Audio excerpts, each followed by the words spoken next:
Next is the Honorable Silvana Sosoro, Member of Parliament, South Mugirango. These are responses, and I can see the Chair, Administration, and Internal Security is in the House. Are you ready for this one?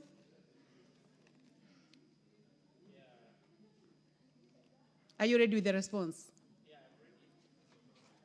But now I would like to know whether Osoro is not in the House. So I've got two statements, Madam Speaker, to respond to. The one, especially the one for the Honorable Silvana Sosoro is not in the House, is in a different engagement concerning the House. You may table the response to the statement. You may now proceed to the next one, response to the Honorable Beatrice Kemei. Yeah, so, well guided, Madam Speaker, I will table once I'm done with the Honorable Kemei, I will table one statement from Honorable Silvana Sosoro, as you guided. Please table the one first, and then you can proceed to the other for the purpose of order. Thank you. Thank you, Madam Speaker. In regards to the statement being sought by the Member of Parliament for Kericho County, Honorable Beatrice Kemei, who in particular did sought status of investigation into the murder of Mr. Joshua Mutai, including effort to apprehend the primary suspect. Two, the immediate measures implemented to safeguard residents of the Sogowet ward, particularly ward village elders who feel apprehensive about executing their duties. Initiative that the ministry has taken to enhance the security of local administrators across the country, and the long-term measures to support and enumerate village elders in recognition and support of their contribution to the grassroots administration. Madam Speaker, I respond as follows.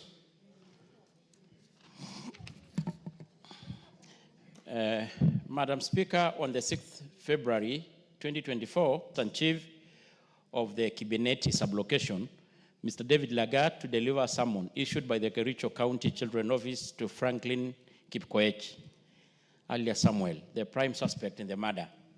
The summons pertained to a complainant of a child neglect and abuse where Mr. Franklin was alleged to have neglected and assaulted his 12-year-old son, Nelson Kipngeno Cheriot. On the following day, Mr. Franklin reported to Kericho County Children's Office that he had been arrested by police officers from the Kibineti police post in connection with a child neglect and assault case. He was subsequently charged before the Chief Magistrate Court in Kericho on the 9th February 2024, vide CR 746, 31st 2024, CFE 344/24. However, on the 13th March, same year, the case was withdrawn under Section 204 of the Criminal Procedure Code, following a reconciliation in which Mr. Franklin sought forgiveness from both his wife, Mrs. Winnie Chepkoech, and his son. It later emerged that Mr. Franklin had been displeased with the action of the village elder, one Mr. Joshua Mutai, now the deceased, for delivering the summons to him. He reportedly held a grudge against him, although the deceased never reported any threat to his life to the police station, which could have warranted further investigation. On the 21st April, 2025, the chief of Kabaneti location, John Kemei, reported the Sundu police station that there was a lifeless body of a male adult that had been discovered lying at Mwembe village.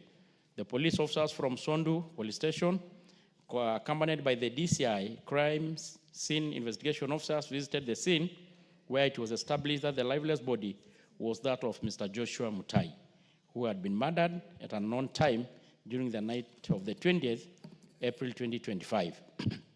The body had deep cuts at the back and left side of the head, with both legs dismembered at the ankle. The scene was processed and documented, and the body moved to the mortuary for preservation. The preliminary investigation identified Franklin Koech as the prime suspect in the murder. Police officers proceeded to his home to arrest him, but he was not found. A search of the suspect house led to the recovery of a blood-stained panga and other exhibits of evidential value which were taken to the government chemist in Kisumu for forensic analysis. The expert report still pending. On the 22nd April 2025, the postmortem examination was conducted and the cause of death was established to be extradural hematoma due to trauma and excessive blood loss resulting from the dismembered legs. And a team of DCI visited the scene and conducted a forensic site analysis where data collected was forwarded to the mobile service provider for call data history to assist in tracking the suspect's whereabouts. The results are still pending. The police case file number 746-80 of 2025 was open. Investigations are still ongoing, pending the arrest of the suspect.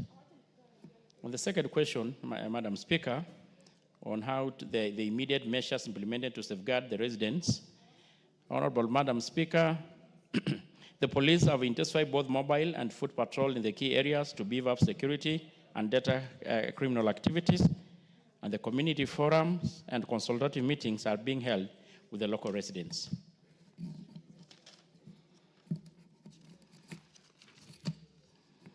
And this gathering provide platform for open dialogue, fostering peace, conflict resolution, and encouraging residents to actively participate in efforts to foster safety and security in their neighborhood. And the community policing committees are being reactivated and strengthened to promote closer collaboration between the police and the resident. Madam Speaker, the survey circulated a toll-free Fichua kwa DCI hotline 0800-722-203. Honorable Speaker, on the third question, on what initiative has the ministry has taken to enhance local administration across the country, the government has implemented several measures to enhance the security of chiefs and assistant chiefs due to increasing threats, especially from criminal gangs during conflict situation. These measures include, and so important actually, Madam Speaker, is the launch of the National Government Administration Police Unit. The officers will be accompanying the officers during their duties. So, Madam Speaker, this is a unit, a formed up unit, which was just launched recently, which will help our Ngao officers when they're executing and performing their duties. Officers in crime-prone areas are allowed to apply for private firearms, and chiefs undergo regular training in conflict resolution and the personal security and intelligence gathering to better handling of threats in their areas. The ministry has deployed multi-agency rapid response units in hotspots, especially in areas prone to cattle rustling, banditry, or land conflicts. Chiefs are supposed through Nyumba Kumi initiative to promote community-based vigilance, which helps identify and report threats. And in security-prone regions like part of the North Rift in the coastal counties, more security personnel has been deployed to reinforce local administration. Honorable Speaker, lastly, on the long-term measures, the village elders play an important role in the local governance, community leadership, and dispute resolution, both in rural and urban areas. They are respected members of the community and chosen for their wisdom, experience, and integrity. My ministry is currently developing the village elders policy, which will provide, among others, the remuneration of the village elders. And Madam Speaker, I can as well add, as a House, we are aware of the bill, which is before this House, which was co-sponsored by the late Malulu, still talking on the issues of the village elders so that we can able to legislate and have them recognized and remunerated. Thank you, Madam Speaker. I submit. Thank you very much, Chairperson. I would like to give a chance to the Honorable Beatrice Kemei. Is the response satisfactory? Okay, thank you, Madam Speaker. I appreciate the chairman for this response. However, Madam Speaker, it is not satisfactory.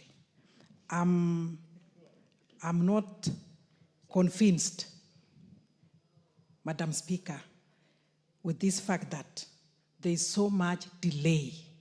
You know, when from February to date, that is like 5 or 6 months, investigations still going on, and there's nothing that has come forth. And Honorable Speaker, I want to also add that people or residents are still in fear because of this guy that is still out.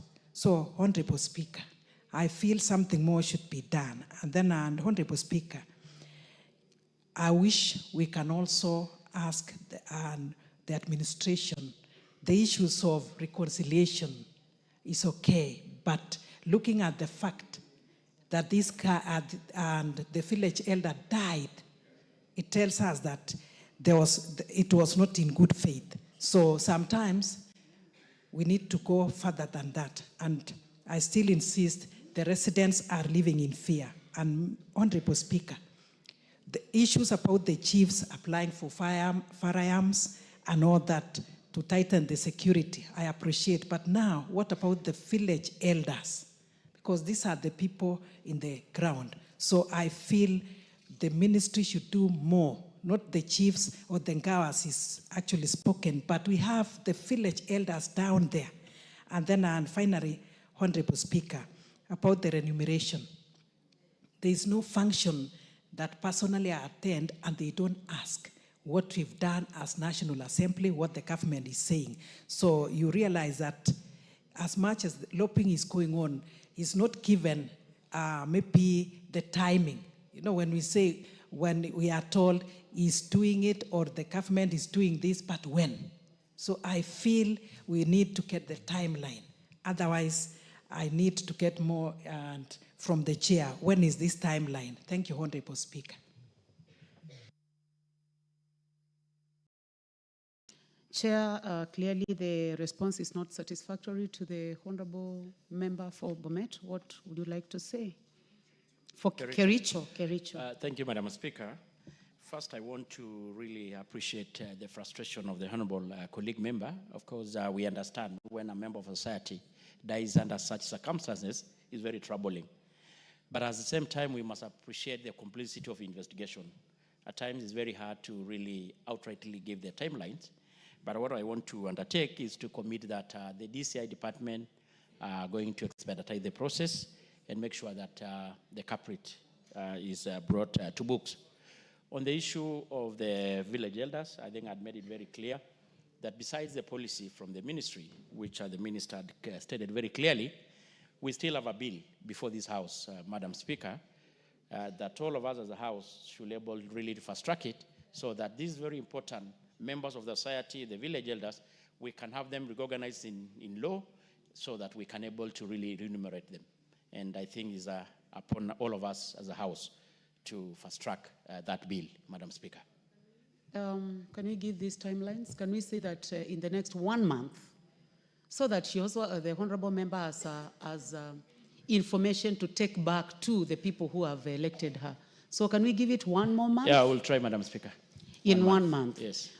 In that 1 month, you will bring a report to this House regarding whether the matter has been handled.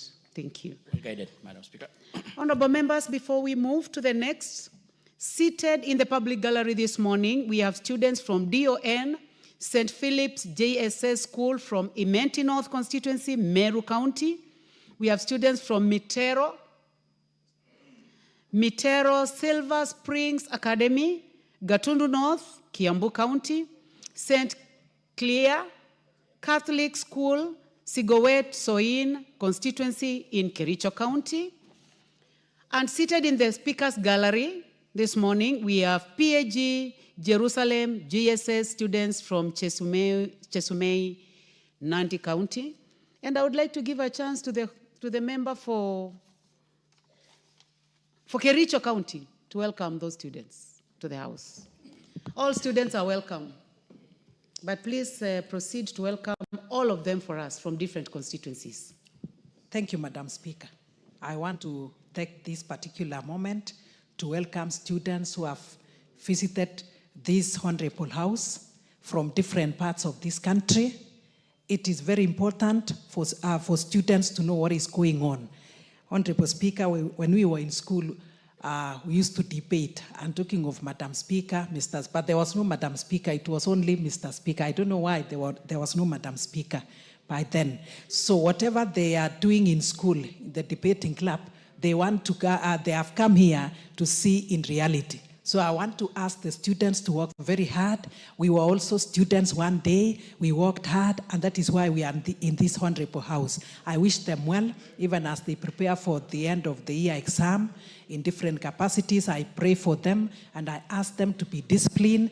And as I stand, Honorable Speaker, I also want to say, girls, to work hard and to leave early pregnancies, abortion, and anything that is related with them, with that, Honorable Speaker. And I ask the community to take care of our students. Boy child is endangered, and we pray that in school they work hard and they be protected. Honorable Speaker, once more, I welcome them. Thank you very much. Thank you very much, Member for Kericho County, for those kind words of welcome to our students. Now we will move to the response to the Honorable Walter Owino, Member of Parliament Awendo, and the response will be given by the Honorable Kiragu. You may proceed, Honorable Kiragu. Thank you, Madam Speaker. I have the statement that is signed by the chair of trace the Honorable Walter Owino. Oh yeah, you are in the house. You may proceed. Yes. Honorable Speaker, the member for Awendo, Honorable Walter Owino, MP, requested for a statement from the chairperson of the Department Committee on Transport and Infrastructure regarding the safety of road users along the Isebania Kisii Ahero Road, addressing the following. 1. The steps being undertaken by the Ministry of Roads and Transport to erect speed bumps along the Isebania Kisii Ahero Road, particularly from Rueren and Awendo town centers, to regulate high-speed vehicles on the road. 2, the measures put in place to ensure the safety of road users along the said road, especially for the student, teachers, and staff who require pedestrian pathways for safe crossing. And 3, plan, if any, to upgrade the Isebania Kisii Ahero Road to a dual carriage, being a significant link to A1 road traversing various countries. Honorable Speaker, the committee received a written response from the Ministry of Roads and Transport on 14th May 2025, and now wish to make the following comment. 1, regarding the steps being undertaken by the Ministry of Roads and Transport to erect speed bumps along the Isebania Kisii Ahero Road, particularly from Ranen to Awendo town centers, to regulate high-speed vehicles on the road. The ministry submitted that there are 2 complete sets of bumps with the Rambo's strips on each approach between Ranen and Awendo towns that have been installed to regulate vehicle speeds, enhance safety, and facilitate safe pedestrian crossing. The ministry, through the Kenya National Highway Authority, KENHA, will install additional speed controls measures, including road signs, in the maintenance contract to commence in the financial year 2025-2026. 2, Madam Speaker, regarding the measures put in place to ensure the safety of road users along the said road, especially for the students, teachers, and staff who require pedestrian pathways for safe crossing, the ministry submitted that pedestrian pathways have been provided at Awendo Bridge. Currently, road markings is ongoing to demarcate the designated pedestrian crossings point clearly. 3, regarding plans to upgrade the Isebania Kisii Ahero Road to a dual carriage, the ministry submitted that considerations for dualing the road will be done when traffic surveys justify the need. The section between Kisii town and Suneka has been dualed to accommodate the high volume of traffic. Madam Speaker, I now go to summary of the payment status for the Isebania Kisii Ahero Road projects. For Lot 1, covering the Kisii to Isebania, The contractor is Messrs. China Henan International Cooperation Group Limited. The contract sum is for 8,597,817,890.74. And the revised contract is 14,053,834,471.12. The amount certified is 13,978,202,354.54. The amount paid is 11,186,268,715.73 cents, and the amount outstanding is 2,781,933,639. Lot 2, Madam Speaker, covering Ahero to Kisii. The contractor is the Third Engineering Bureau of China City Construction Group Company Limited. The contract sum is Kenya shillings 9,467,004,191.01, and the revised contract sum is 13,883,459,815.23. The amount certified is Kenya shillings 13,883,459,815.23. The amount paid is Kenya shillings 328,691.10, and the amount outstanding is 895,124.01.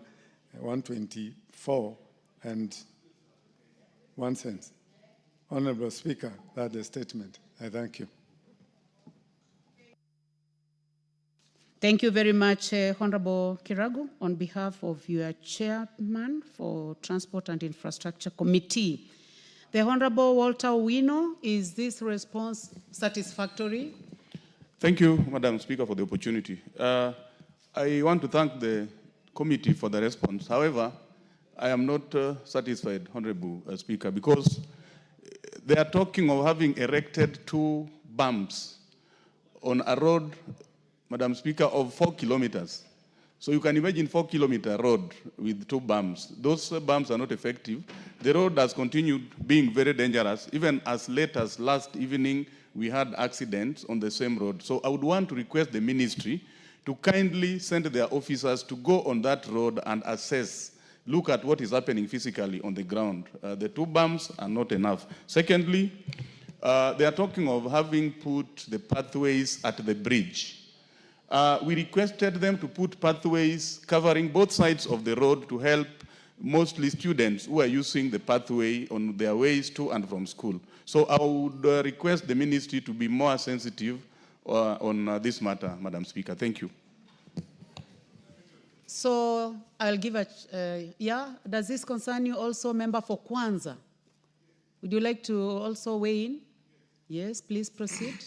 Madam Speaker, I just want to agree with my colleague. I think let's pass a resolution in this House that this ministry and, of course, the Department of Roads regularly checks on the roads. You'll find the roads actually when you are driving is so unsafe, even where you're going, Madam Speaker. So therefore, I think I want to agree with my colleague that the Ministry of Roads actually be able to go regularly and check on some of the roads. In fact, my place, you'll find that the bridge is broken, there's no marking, and so it becomes very dangerous for even those who have not used that particular road. You'll find yourself landing into a ditch or a bridge. So I think this, as a House, have time to tell these people, even if it means give them deadlines, so they can regularly check on the roads. Honorable Kiragu.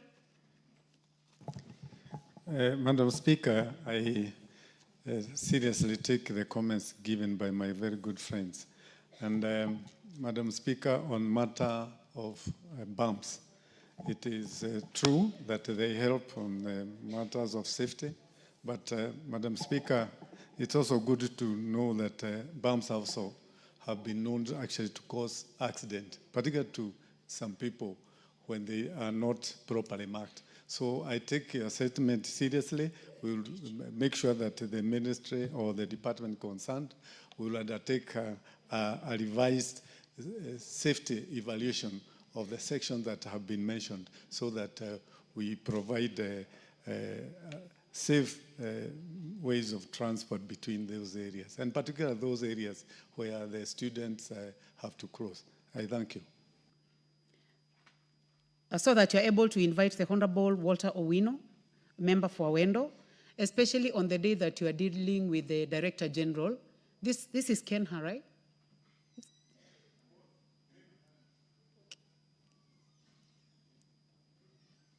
Madam Speaker, I would suggest that, in fact, my good friend, it would be good also for the committee to be traveling to those areas so that we also get to acquit ourselves to these real problems that our people are facing, particularly on the matter of safety, Madam Speaker.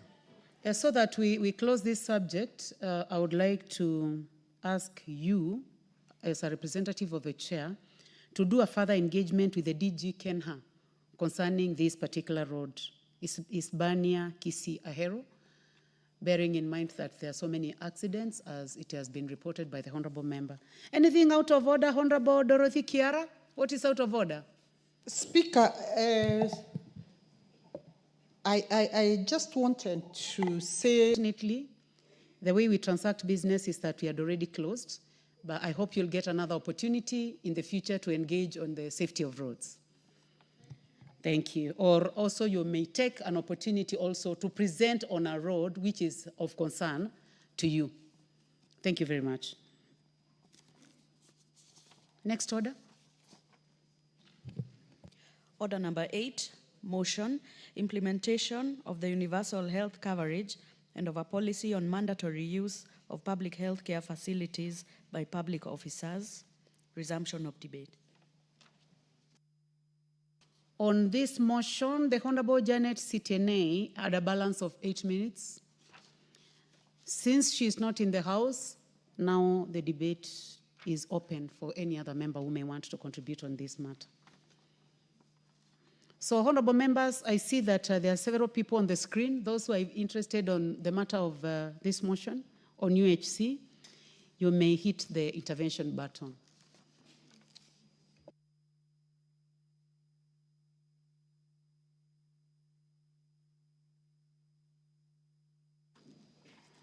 I just called the Honorable Dr. Makali Molu, member for Kitui Central, not on this subject.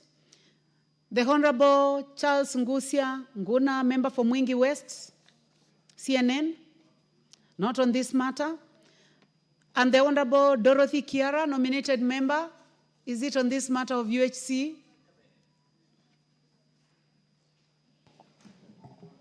Thank you, Honorable Speaker. Honorable Speaker, I want to weigh in this very important motion by my sister, Honorable Sabina Chege. Honorable Speaker, when we talk about health coverage, and more so universal health coverage in this country, we have very pertinent questions, Honorable Speaker, that we should be asking ourselves.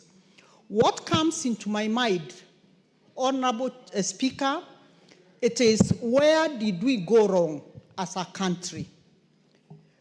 This motion is tracking us back to the years, back to the 60s, 70s, 80s, when we never used to have the many hospitals that we have today, which are private in the name. And Honorable Speaker, it is important to note that during the 70s, we used to have government-maintained run hospitals, which were doing very well. And Honorable Speaker, as we went down the lane and thinking that we are becoming more advanced, we started ruining these institutions ourselves as leaders, Honorable Speaker, such that we withdrew slowly by slowly those that felt we were a little bit endowed and started visiting private entities. And because of that, Honorable Speaker, the public institutions were left at the mercy of no one. Honorable Speaker, the question that we must be asking ourselves today, we as leaders, and I want to strongly say it is good that Honorable Sabina Chege is proposing mandatory usage of government institutions. But for real, the first steps that we must undertake, it should start from us. We should have a strong undertaking that what is it that we can do so that we make these institutions the most favorable institutions and destination of choice for all of us when we are sick. Honorable Speaker, it is very pathetic that today, if you go to most of the public institutions, you'll find queues running there, you'll find people in hospitals, but you realize that they are not getting the services that they deserve. Honorable Speaker, it is up to us as leaders today to make very deliberate moves to ensure that these public institutions that we are talking about, one, they are properly maintained. And I want to bet and say most of the public institutions have the best doctors. But doctors in hospitals where they don't have the necessary equipment, machines to treat their patients. And all of us know you cannot go to an institution where you know you'll not get the intended services. So, Honorable Speaker, I want to challenge us as leaders. Let us now brace ourselves, sit down, and become very intentional in how we want these public institutions to be run. And I want to go on record, Honorable Speaker. Today, as I'm talking here, I want to say these public institutions are improving tremendously. Like me, if I get sick today, I go to Meru General Hospital. Meru General Hospital today is a public institution which is being run very professionally. It has the best doctors. There is no equipment that you go there and lack. And this is what will draw us, all of us, to use these public institutions. Honorable Speaker, we also must ask ourselves as legislators, do we have these public institutions across the country? Do we have level 5 hospitals in all our counties? Do we have properly maintained level 4 hospitals in all our sub-counties? Are they properly equipped, Honorable Speaker? Are the doctors in those hospitals well motivated so that when we go there, we will meet a very motivated workforce?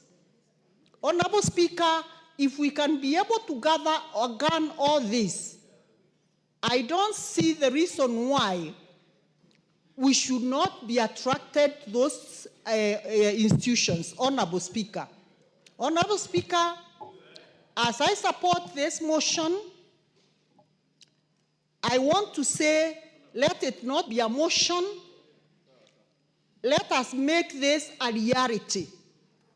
If we as public servants, and more so we, the people's representatives, start using public hospitals, Honorable Speaker, what we use as leaders, the citizens will believe it is the best. So we must be very deliberate, make the first move of ensuring that these institutions are attractive, these institutions have the best professions. These institutions can provide. They can be able to provide us with the treatment that we require.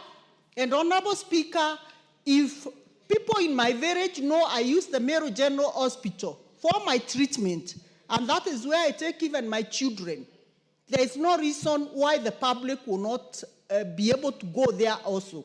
So, Honorable Speaker, I want to say I support the motion, and I want us to move from it being a motion and make it a reality. Thank you, Madam Speaker. Thank you very much. The Honorable Rueda Obo, member for Lamu East. Asante Bi Speaker. Nami nichukue nafasi hii nimpongeze Mheshimiwa Sabina Tiege kwa kuleta mswada huu. Kwa hakika ni jambo la maana sana. Na ni kama kutuamsha. Lilikuwa lifanywe kitambo zaidi. Lakini sasa ni kama kutuamsha. Naomba inshallah hawa implementation committee ifuatilie jambo hili na liwe lenye kufanyika. Kusema la ukweli, rais wetu mpendwa ana nia mzuri na nchi. Na hili jambo la insurance ni jambo zuri. Kila Mkenya akipata hii insurance sisi tutakuwa na utajiri.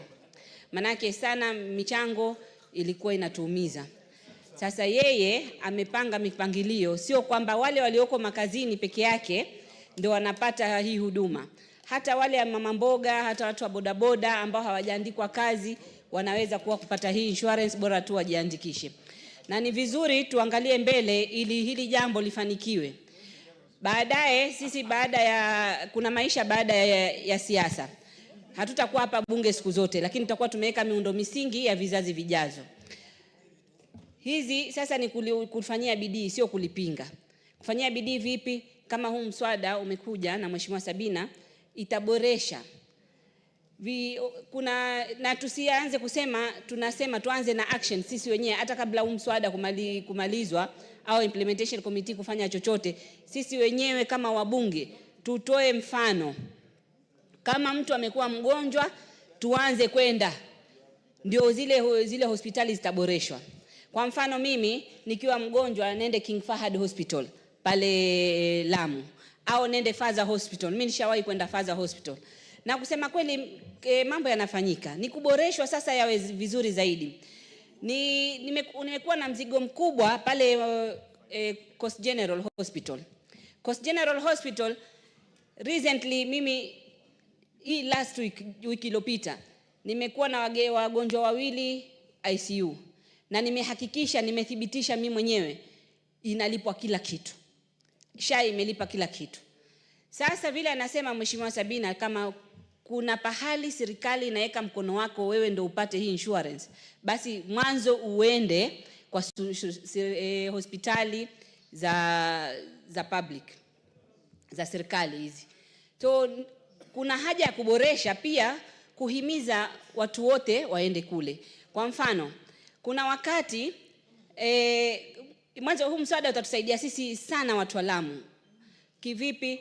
Kuna wakati kuna mtoto wa mtu fulani anajulikana sana Kenya. Alikuja Lamu kujivinjari, akaenda kule Shela. Kule Shela kwa bahati mbaya akaanguka. Alipoanguka akabidi apelekwe hospitali ya King Fahad. Wakati huo ilikuwa haina oxygen. Ilibidi watafute njia za usiku kuja kumchukua yule mgonjwa. Na pahali kama Lamu ikifika saa 12 hakuna usafiri wa aina yoyote. Ndege jua likikuchwa haina ruhusa kuland pale, kutua pale Manda Airport. Barabara kuna curfew, huwezi enda. So Lamu imefungwa baada ya saa 12, hakuna njia yoyote ya kutoka Lamu na kuingia Lamu. Sasa ikiwa na mambo kama hayo, kitokea na dharura, tuseme emergency, huwa ni shida. Kama hiyo ilitokea, ilibidi tungangane kupata clearances, abebwe, ikachelewa na ndio alifariki. Na mengi yametokea kama hivyo. Ilikuwa sisi mpaka tuende Kilifi au Coast General. Lakini kwa sasa kwa mipangilio hii iliyoko mambo yameanza kuboreshwa. Pale King Fahad pia nishukuru gavana wetu na serikali kuu wameshirikiana, sasa kuna oxygen plant. Na sasa yataka isonge kule Faza pia, kwa sababu zile shida zetu, changamoto zetu za kitofauti pale kwa sababu ya visiwa, kwa pia King Fahd nao ipate oxygen plant ifike paka Kiunga, kwa sababu hakuna sababu ya kukosa kufanya hayo. Kwa sababu ya nini? Mheshimiwa Ruweida, wajua kwa hili bunge linakutegemea sana kwa lugha ya Kiswahili. Sasa hii oxygen plant ningependa uliseme kwa Kiswahili. Nimekusikia pia ukisema hospitali ya public, angalau hiyo najua ni ya umma. Kwa hivyo mimi ningependa uzungumze lugha ya Kiswahili sanifu kwa sababu tunakutegemea. Endelea na mswada wako. Endelea na kuzungumza. Asante. Kuna dakika chache zimebaki, lakini usituchanganye na Kizungu. Kiswahili kina ile inasema kama kitu hakuna kwa Kiswahili, oxygen tunaweza kusema oxygen. Unaweza kugeuza hivyo. Kiwanda cha oxygen naweza kusema hivyo. Lakini alikuwa nataka kunafanya Google awe rafiki yangu, lakini bahati mbaya sina time sahihi na hakuna mtu wangu karibu hapa akaniangalilia. Sasa hospitali hizi za zetu tulizonazo za umma, kama nimesema, sahihi SHA inatoa pesa inaenda kwa zile hospitali, haiendi kwa hospitali ile ya county, inaenda kila hospitali, zahanati zozote zilioko inaenda. Sasa kama kwa mfano pale kwangu Kiunga, kwa mara ya kwanza SHA imepeleka milioni 4. Wakati wote ilikuwa hizo nyuma county ikipeleka 250,000. Sasa 250,000 ilikuwa haikidhi mahitaji. Lakini sasa wamepata milioni 4, ni wajitahidi wanunue vitu, hospitali iboreshwe, na ndio tuweke hizi sheria ngumu ya kusema mtu yoyote wa county, sisi yoyote anaolipwa na pesa ya serikali asiende hospitali za kibinafsi, uende hospitali zile. Na tukiweka hizi hospitali kwa haraka zitakuwa mzuri. Manake ukiangalia mtu wa Kiunga aambiwe lazima aende hospitali ya Kiunga. Sasa yule daktari mwenyewe pia yake wa mgonjwa atataka kuwa pale. Hao ward administrators wale wanaofanya kazi pale mahospidi manini wote wakuwe pale. Kila mtu atakuwa kwa upande wake, atahakikisha ile hospitali imekuwa mzuri. Hospitali zitaboreka kwa haraka. Mimi naunga sana huu mswada mkono, na tutataka hizi hospitali zetu ziwe mzuri, na tuanze sisi kwenda, ndio watu wataona haya mambo sio kusema tu, ni kusema na kutenda. Na hii itabadilisha Kenya. Rais wetu yale nia yake nzuri itawezekana. Kusema ukweli, Bi Speaker, yani sisi hii SHA ndio sasa tunaona kweli mambo yanafanyika. Yani hospitali ya ndani hivyo kama Kiunga ipate milioni 4 kwa mara ya kwanza ilikuwa ni history. Na history zimekuwa nyingi, Bi Speaker. Barabara sasa hizi zimefanywa kwetu na rais wetu huyu. Mimi leo nimeingia nikidunda hivi. Nikidunda. Leo najiona Mkenya. Kwangu nimepata barabara ya kwanza inchi ya kwanza ya tarmac. Nashukuru. Rais huyu kazi anatutendea. Na sisi tumsupport, tufanye kazi vizuri. Tuende hospitali ya umma. Honorable Ruweida. Thank you. We have schools. We have several schools, honorable members, you may have noticed, and I would not want them to leave before we recognize them.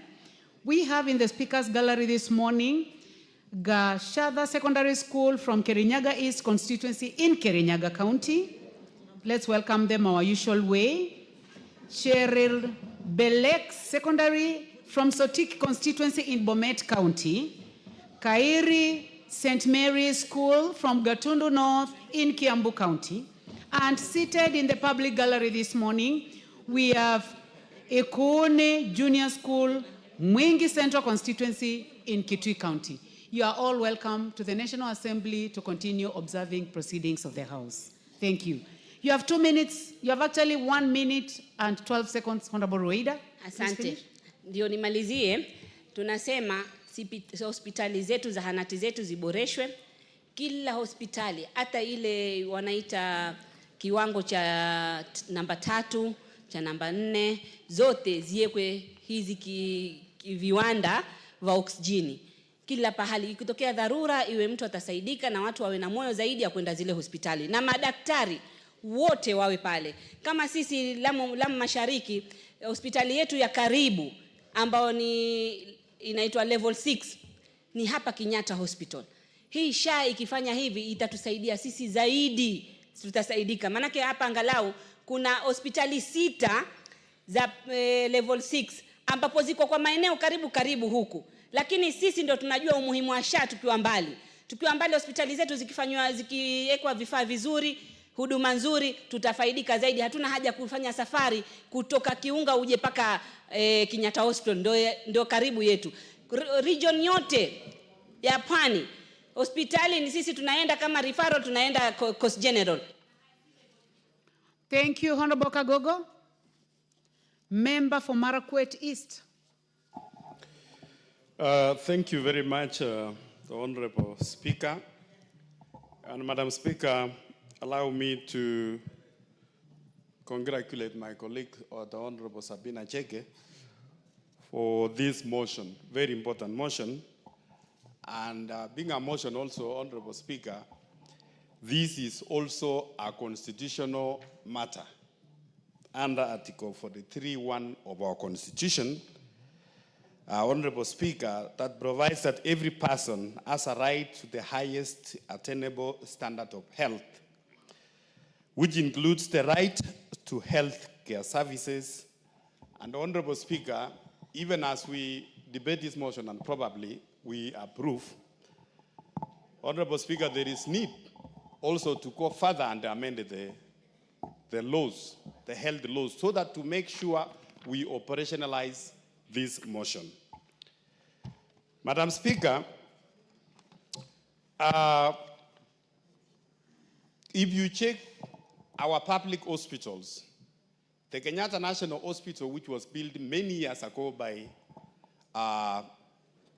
the government of Kenya, using millions of money, Kenyatta National Hospital, Madam Speaker, up to today as we speak. Honorable members, time for this motion has come to the end, and I give you 1 minute to conclude. No, maybe 2 minutes, Madam Speaker, because I had planned my for more than 2. So I was saying, Madam Speaker. And for those who have, I can see several cards. If the chair feels magnanimous, she can also share her 10 minutes for reply to several of you. I will ask her to give me. Honorable Kagogo, you have 1 minute to conclude. Yes. So it will, the 1 minute or 2 minutes will come after me, Madam Speaker. Madam Speaker, I was saying, Kenyatta National Hospital, which was built in Kenya for the first time, if you check, they have not even opened even a branch outside, even Nairobi or anywhere. But as hospital like the private hospital like Nairobi, the Aga Khan, which came up later, Madam Speaker, they have branches almost everywhere across the country, and actually because of public resources. Because including the members of parliament here, Madam Speaker, even our medical scheme, many members, and or even no member, can go to Kenyatta National Hospital using the parliamentary service medical card we are given. Because one, we need to improve the facilities in our public hospitals. Number two, Madam Speaker, the doctors you will find in Nairobi Hospital, in Aga Khan Hospital, in Nairobi West Hospital, and all other public, private hospitals, Madam Speaker, they are the same public doctors you will find in Kenyatta National Hospital. Thank you. Thank you very much, Honorable Kagogo, and also our chair for water and blue economy. Now I'll give a chance to the Honorable Sabina Chege, a mover of this motion, to reply. You may proceed, Honorable Sabina Chege. Madam Speaker, allow me to, before I finish, I donate Honorable Emas had shown some interest, and Honorable Mulanya and Honorable Jaras. 1 minute each, and then Madam Speaker, I can conclude. Thank you. Thank you, Honorable Sabina, and I really want to appreciate you for bringing forth this motion. Honorable Speaker, there is need to increase the quality of care and services as proposed in the motion. And I just want to touch on two areas. It is not about the infrastructure, because most of the public institutions have the infrastructure. What we are lacking the most, one is staff, enough doctors and nurses to offer the services. And two, we are lacking medication in these hospitals. Honorable Speaker, Kenyans have embraced SHA. Progressively, many Kenyans are registering. But I expect when as a person goes to the local dispensary, like Lukolis Hospital in my constituency or Alupe, they should be able to get the basic care and medication. But you'll find that there is even no painkiller. So we need it to improve, and we must start by... Thank you, Honorable Mary Emase. The Honorable Mulanya. Thank you, Madam Speaker. Madam Speaker, allow me to congratulate Honorable Sabina Chege for bringing this particular motion. And of concern on my end is that, yes, we have a policy whereby we have allowed civil servants and public officers to be treated using the insurance schemes they have in private hospitals. But what we don't know is that you go to Kenyatta Hospital, the best doctors are employed by the government. These best doctors are practicing at Nairobi Hospital.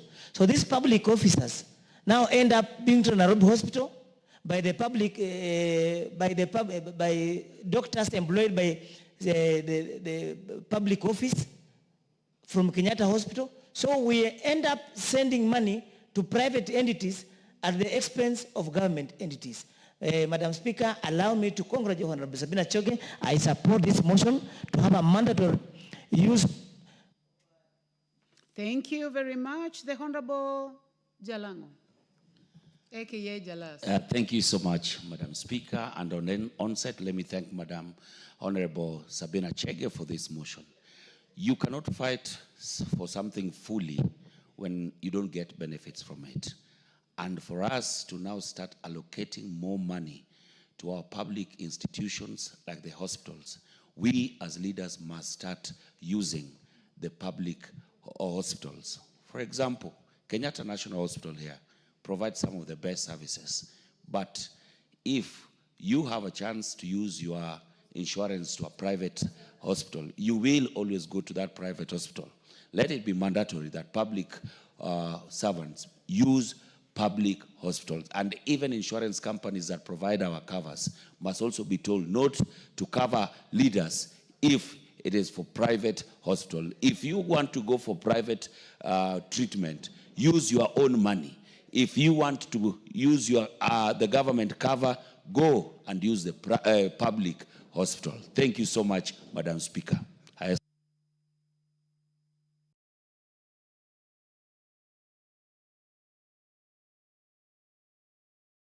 Definitely, I see your hand is up. What is out of order? Nothing is out of order, Mheshimiwa? I would like to hear him. Please give him the mic. There's nothing out of order. Honorable Dr. Guyo Jaldesa. Yes. What is out of order? It's not out of order. I just wanted to make a small contribution to the debate. Yeah. You may get seated. I know you are a gynecologist. Actually, you would have done very well in addressing this matter. But those who are speaking now are those who have been lucky to have a minute donated by the mover. So you are not going to contribute on this one. You'll get another opportunity at a later time. Honorable Sabina, you may conclude. Thank you, Madam Speaker. First and foremost, Madam Speaker, I want to thank all my colleagues, honorable members of this House, for supporting this motion. As I said, Madam Speaker, having been a former chair of health, my own personal experience, I've had a father who has been sick for a very long time, so I've had access to both private and public institutions. Madam Speaker, I just want to urge members of this House that we have very good and qualified doctors in our public institutions. Madam Speaker, what we need is to finance enough these public institutions.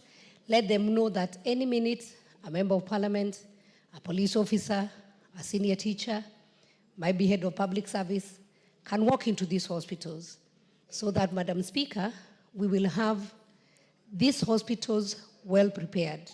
The amount of money we have from our insurance that is covered by the government and that is by the taxpayers' money, it is enough. As we even said that the government need to add more money, we might not even need to add more money, Madam Speaker, because from our insurance cover, that money can be plowed back. We'll have enough doctors, we will have enough staff members, nurses, we'll have clean facilities, Madam Speaker, and as one of the members said, Madam Speaker, about UHC, it's just about affordability. We're already giving money through SHA. It's about affordability and also accessibility. Madam Speaker, sometimes even when we said we have devolved health, you'll find that our people go, they're paid for SHA, you're told there is no medication, so you have to go and buy in a pharmacy.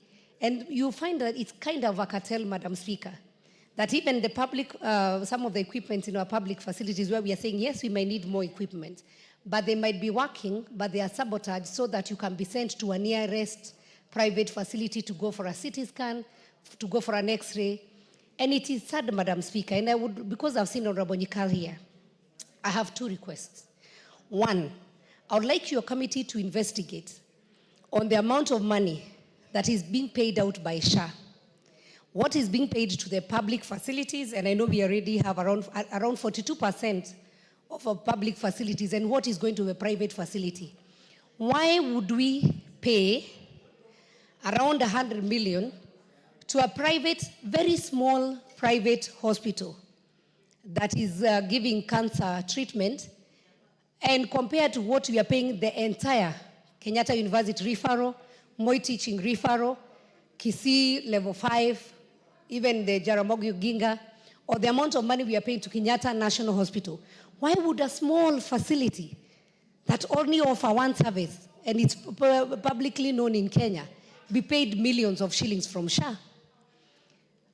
Honorable Nyikal, and allow me, Madam Speaker, through the Speaker, to address you. Last night, as a mother, I was very disturbed by a case I saw from Machakos, and I wish and I hope the women rep Machakos and the leaders from Machakos can follow that matter. And Honorable Nyikal, with your committee, kindly help that mother whose child was operated in a facility in Machakos. First, she was forced to pay 5,000. I watched 9 p.m. news yesterday, around 9:35 p.m. You can go back to your YouTube and see. And then this child, the mother was forced first to pay 5,000 shillings. Then the doctor messed up with the child. The child needed emergency, so she even borrowed 50,000 to get an ambulance. And the ambulance, when they were leaving the hospital, they were meant to be taken for referral in Kenyatta Hospital. But then the mother ended up in a facility, small facility in Isili, where this baby has been held. And the mother, till now, cannot be able to access to see the condition of her child, who is in ICU, because she has been asked to pay 3 million Kenyan shilling. I saw that lady crying. Where can she get 3 million? Her child is being held in the funny facility in Isili. Why, Honorable Nyikal? Why would we have our citizens suffering when you have been forced to go and use a private facility because they need money? And investigate also. Sometimes you'll go, some of the services that are offered when you're going with an insurance or with this SHA, if SHA is paying, you are told you can pay, the service is 28,000. But when you are paying cash, you are told you can pay 14,000. What is this? We need to investigate. And the only solution, let us make sure that we equip our public facilities. Let us make sure we have enough doctors, enough medicines, we have enough supporting staff, so that, honorable members, you can easily walk into Kenyatta National Hospital. We even have a private wing. And I want to say, maybe for us to start by leading by example, because we are urging the ministry to quickly form a policy on this. And sometimes policy can take as long as somebody wants. It can be formed within 1 month, 6 months, or somebody can decide to sit on this forever. And I hope the Committee on Implementation can follow up on this. So, maybe members of this House, for your yearly health checkup, I would want to urge you, go to Kenyatta University Teaching Referral.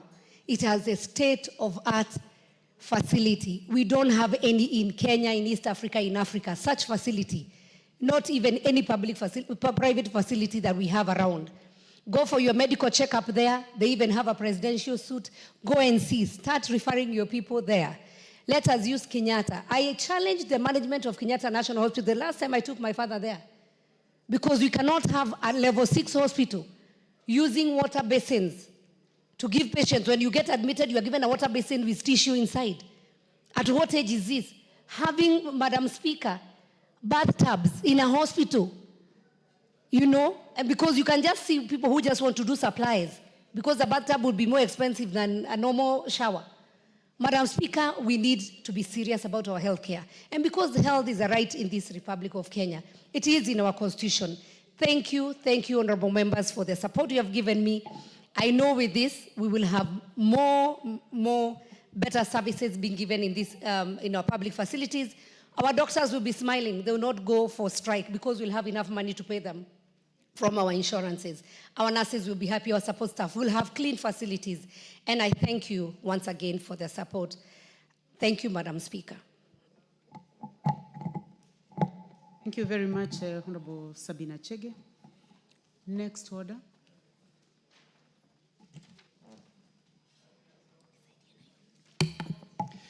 Order number 9, motion, formulation of a land use policy on zoning of land for agriculture and built development.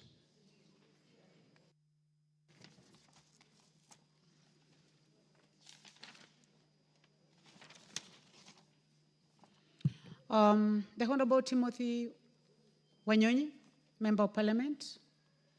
I can see that the Honorable Wanyonyi is not in the House, so that matter is deferred to a time when it will be next scheduled by the House Business Committee. Next order.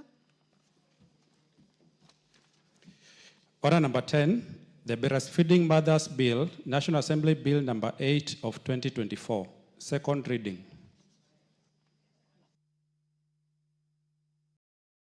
Honorable Sabina Chege, you may proceed. Thank you, Madam Speaker. Honorable Speaker, I rise to move the Breastfeeding Mothers Bill 2024, the National Assembly. Honorable Sabina, to disturb you before you finish moving the motion. Honorable members, I would like to recognize students. Seated in the public gallery this morning, honorable members, we have students from Emali, Sunshine Academy, Kajiado East constituency in Kajiado County, Mutini School from Boone constituency in Makueni County, Kidadhani School, Makueni constituency in Makueni County, St. Mary's Kibabii Boys from Kandui constituency in Bungoma County. And also seated in the speakers gallery this morning, we have students from Makuyu School, Murang'a South constituency, Murang'a County, and Bavuni Secondary School from Bahati constituency in Nakuru County. I would like to request the Honorable Sabina Chege to welcome the students, and then as you continue, the school from Murang'a is called Makuyu School. So you may welcome them for us, and then you proceed to move the motion. Thank you, Madam Speaker, for the opportunity. I wish to welcome all the schools that are present in the House today. And I'm privileged, Madam Speaker, to welcome a school from my own, Makuyu. Karibuni sana. I am so happy to see them here. And I just want to encourage all the students that, yes, we are here today. We were one at your age and at school, so you can easily find yourself here. And we wish you all the best. As you study, we wish you the best, and we welcome you once again into this house. Madam Speaker, allow me now to rise to move the Breastfeeding Mothers Bill 2024, a National Assembly Bill number 8 of 2024. And Madam Speaker, the principal object of this bill is to provide a legal framework on mothers who may wish to breastfeed their children at workplace. Madam Speaker, the bill provides for the right of a mother to breastfeed freely or express milk for her infant. And the bill further requires employers to provide breastfeeding employees with lactation rooms to either breastfeed or express their milk for their children. Madam Speaker, breastfeeding is the first preventive health measure that can be given to a child at birth, and it also enhances mother-infant relationship. It is nature's first immunization, enabling the infant to fight potential serious infection, and it contains growth factors that enhance the maturation of an infant organ system. And Madam Speaker, this also contributes to the whole being. Kenya is a signatory to treaties that provide for the right of an infant to exclusive breastfeeding for the first 6 months.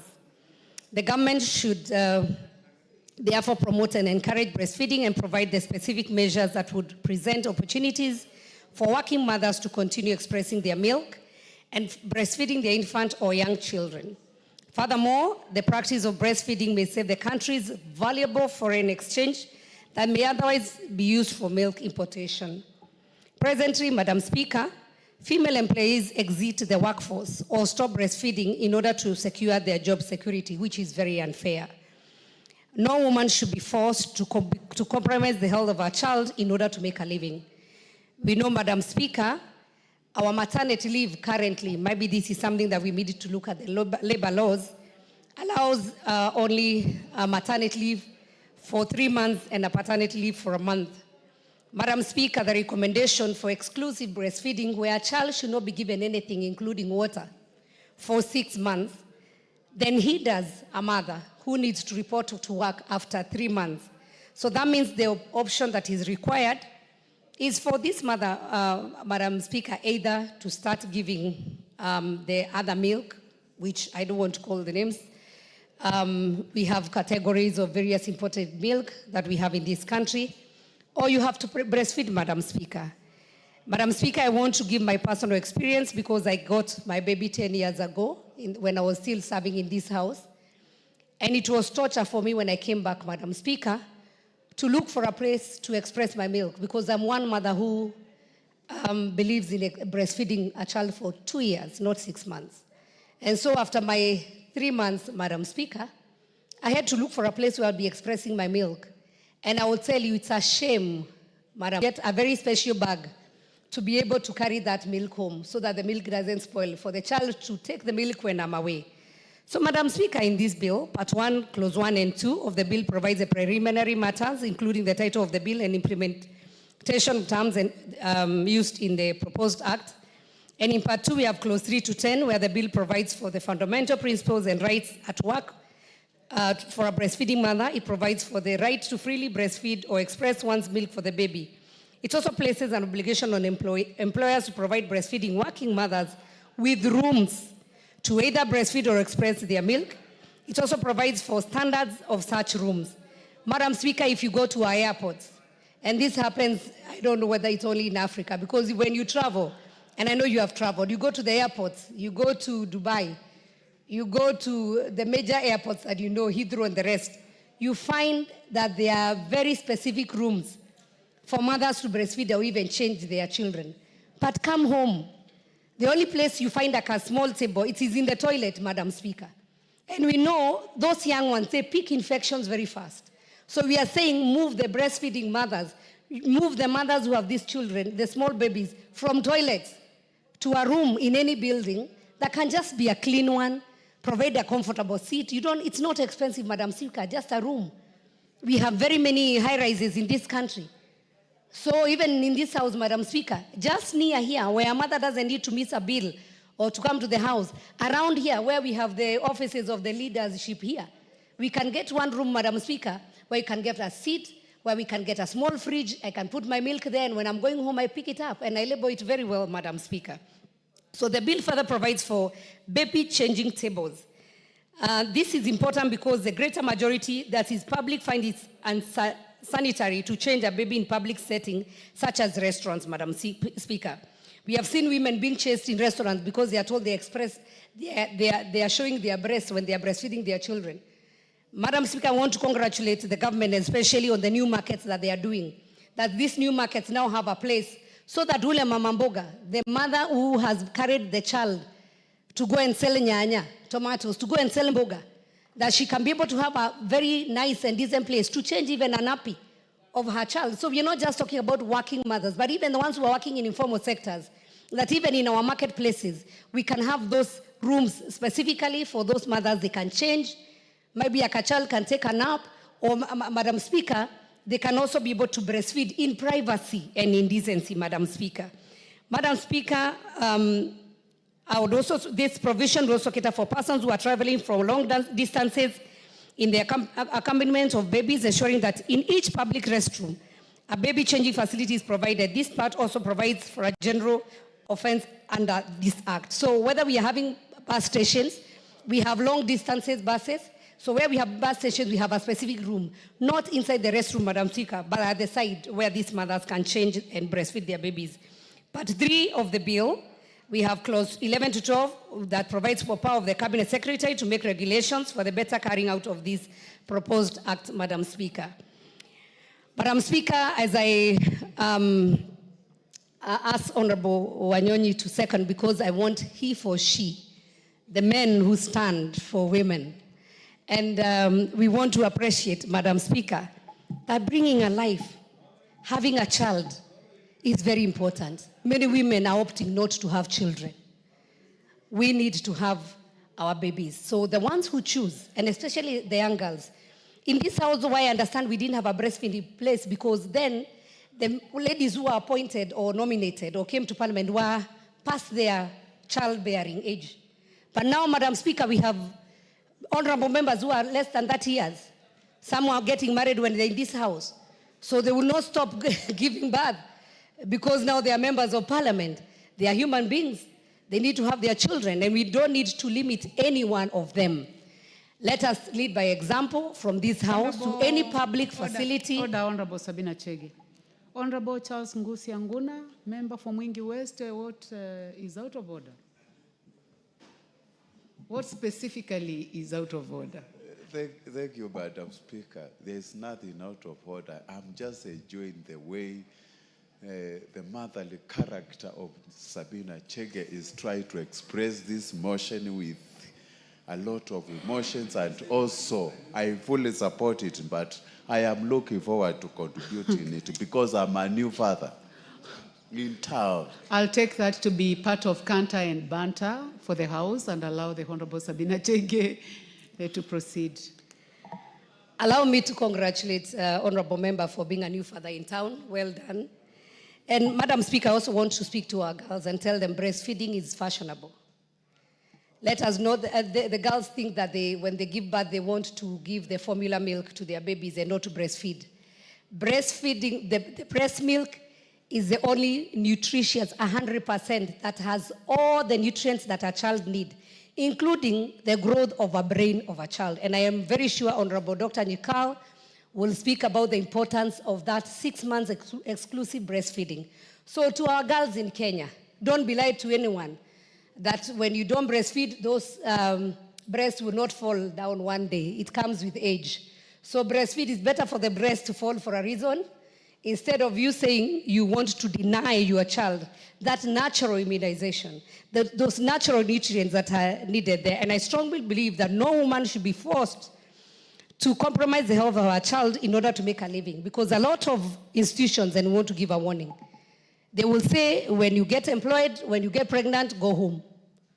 Or when you have to report at this time, I urge the employees, the employers also, Madam Speaker, to have reasonable working time for the breastfeeding mothers.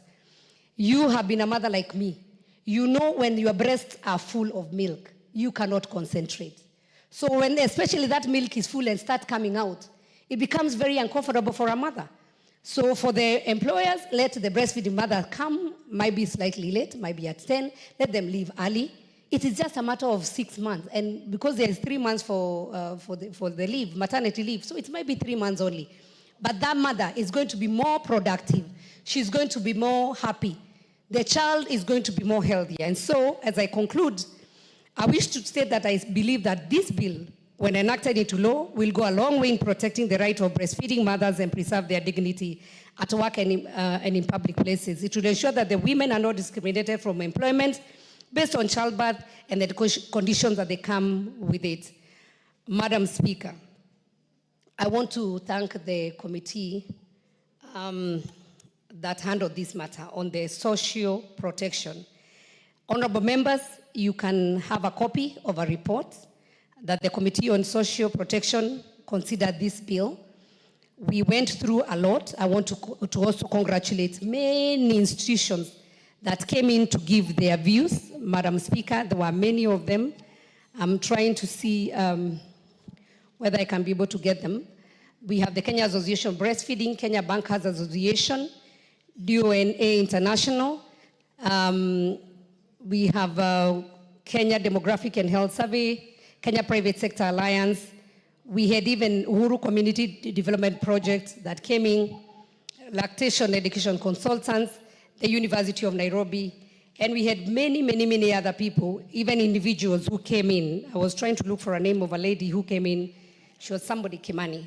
So I just want to mention all of them and just say thank you for coming to contribute. If any further amendment is required, we are ready to do that.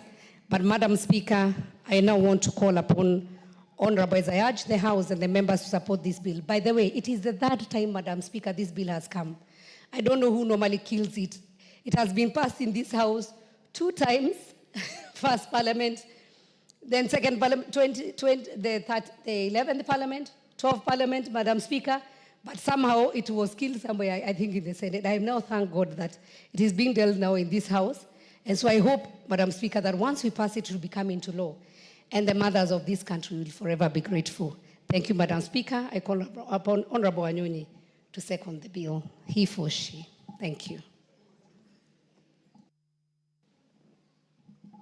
Please proceed, member for Kwanza, Ferdinand Wanyonyi. Thank you very much, Madam Speaker, for giving me this opportunity to actually second this motion by dear lady. What is out of order, Honorable Member for Westlands? Madam The Speaker. Honorable Tim. Madam Speaker, I wanted... The Honorable Tim Wanyonyi. What's out of Madam order? Speaker, I thought the Honorable Sabina Chege meant me, not Ferdinand, to second the motion because she just said Wanyonyi and I saw Ferdinand shooting up. I thought it was me. You know, you are Honorable Ferdinand Wanyonyi Wetangula. Team. So Honorable Tim Wanyonyi. And I'll add Wetangula. No. But the Honorable Sabina Chege was very clear. He said the Honorable Ferdinand Wanyonyi. Yeah. But I am going to give you the opportunity, the first opportunity, purposively, and also on the request of the mover. You may proceed, the Honorable Member for Kwanza. I hope I've not taken over your chance. I think we'll be able to be given a chance to talk. I think what I want to do is to second the motion by Honorable Chege. And I want to say the objective of this is that the private, I think I've just listened to what he has said. And the legal framework of this is that I think the mothers, and we all know that, some of them actually are children who are born when they are working. And the objective of this is that the children should actually be given a chance to be fed by their mothers. And therefore, I think, Chege, I think you are very right to have come up with this motion, because then, of course, breastfeeding of the children is very important. We all know I'm a parent, and I think now I'm almost a grandfather. And I'm telling you now, if you don't know now, I'm telling you, I'm almost a grandfather. And the whole idea is that the employers normally are very particular, and maybe this particular mother is doing a very important job in the organization. But then, of course, now that she has got a child, it's only fair that actually is given the chance to be able to feed the children or the child. Maybe some of them are twins, or if you've got 3 children, and therefore be given the chance to be able to feed the child. Because again, note that Kenya, I think, if I'm not wrong, is a signatory to this particular treatment, this particular treaty, to provide for the right of the infant to be exclusively be fed by the mother for at least, I think it's 6 months. For 6 months, the child has all the right, exclusive right, by whatever international agreement, that the child for 6 months should be fed by the mother. And therefore, it's important that actually the government should actually promote and encourage the breastfeeding for the working mothers. We have cases where a mother, maybe because of her liking, but because she's so cohesive and so eager about the child, some of the mothers actually quit their jobs because of the breastfeeding. And of course, some employers don't care. So the child is actually there crying, what have you at home. The mother actually feels so humiliated and therefore sometimes quit. Others, I think there are cases where the mothers, I think, are forced for that reason to come with vehicles and to start feeding outside there. You think she has gone to the toilet and yet she has gone to feed the child. That again, as mentioned by Honorable Chege, is not very good because the condition at the toilet may not be very conducive for the child. Again, breastfeeding, you bring the child very close to the mother. Imagine the child actually has also been enhanced by that good relationship between the mother and the child itself. But you see, if we just want to have a child fed in the toilet and maybe for 2-3 minutes and you go back because you want to maintain your job, again, it is something that, Madam Speaker, is not very good. And therefore, I think this motion is very, very good, and I want us to make it, when you pass it again, we have to have it implemented so that all working places should have at least a place exclusively made for the mothers who may have their children and be given a chance to do the feeding. And if they don't do the feeding, and some of them may feel by feeding the child, the breast will collapse. I don't know, but that's what I'm told. Then they should carry the milk to be able to give the children, but in a very exclusive place. And basically, Madam Speaker, it's that the objective of this is that get a place where the child can be fed properly, so with hygienic conditions that are very good, not in the car, because it could be very hot, you know. So therefore, I think let's have employers actually creating a room for the mothers to feed their children, because this country has got that treaty, and that treaty actually gives the mothers 6 months exclusively.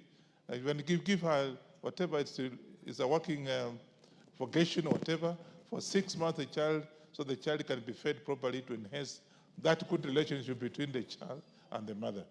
With those few remarks, as a grandfather, I support this motion, and I think let's go ahead and implement this so that it becomes actually a law that no employer will just be there just for the sake of it. It doesn't matter what it is. You must have an area where the child can be fed, or the mothers who are breastfeeding can have the opportunity to breastfeed their infants. With those few remarks, I support the motion, and I thank Honorable Cheke for having come out with this kind of thing, because it was sometimes back, and 2015 or 2014, yeah, it was there, but I think it went unattended to. Thank you so much. Thank you very much, honorable members.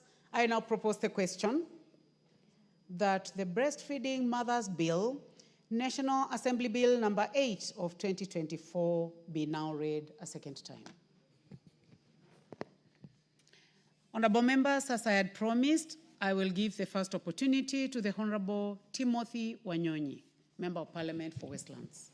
Thank you, Madam Speaker. First, I want to appreciate and thank Honorable Sabina Cheke for coming up with this bill.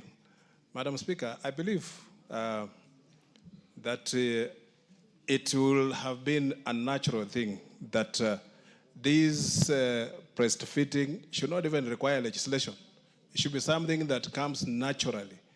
I feel that the mother, Madam Speaker, should never be ashamed to breastfeed a child in any place, in public and anywhere, Madam Speaker. I remember in the last parliament, I guess, Madam Speaker, the Honorable Suleha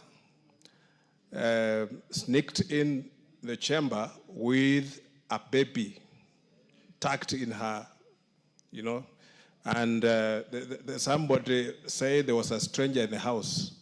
I think she was just minding the business and she wanted just the child to be there with the mother. The setting aside, Madam Speaker, a place for mothers to go and breastfeed is something that is very, very good. And on this, I want to echo the Safaricom, I think, is the first company, Madam Speaker, that has come up with that idea that there's a place where mothers who are breastfeeding, they have their children there, they take off time from work to go and breastfeed and sit with the child, and that is something that makes the child not to miss the mother. Madam Speaker, breastfeeding the milk of the mother is very, very good because it's the first line of immunization that a human being will develop, because the first 6 months of the mother's milk is what makes that child develop the immune system and also become a healthy child. So mothers anywhere, any place, they should never be ashamed when they want to breastfeed. There should never be any prevention. I read somewhere where a mother who tried to feed a child in a restaurant, and then the restaurant quickly ejected her from the restaurant, and they say she was doing something that was not allowed. Madam Speaker, that should never happen. It is something that should be just a natural thing. It happens. The mother with a child connection should always remain, Madam Speaker, very close. And this bill is going to provide that. The legal framework, Madam Speaker, to make... Honorable Wanyonyi, I'm interrupting you because today we have many guests, many students, and we do not like them to leave before we recognize that they're in the house. Okay. So, honorable members seated in the public gallery this morning, we have students from Nairobi Road Primary School, Nakuru Town, Nakuru County. We can welcome them our usual way, honorable members. Damar Springs School, Kikuyu Constituency, Kiambu County, and Githaji Primary School, Maragua Constituency in Murang'a County. You are welcome to the National Assembly to observe proceedings of the House. You may continue, honorable member for Westlands. Thank you, Madam Speaker. I also will wish to welcome the students to enjoy the proceedings of Parliament and also see that this is a National Assembly. I'm sure many of them at one time, they'll want to come and sit where we are sitting, Madam Speaker. And we want to encourage them, and that being here, it just requires you to take serious your studies and also discipline in everything you do. Madam Speaker, thank you. Breastfeeding, Madam Speaker, according to this bill, is the first health measure that can give to a child at birth. It also enhances mother-infant relationship. That is true, Madam Speaker, because we always know that the relationship between the mother and the child, it starts at birth.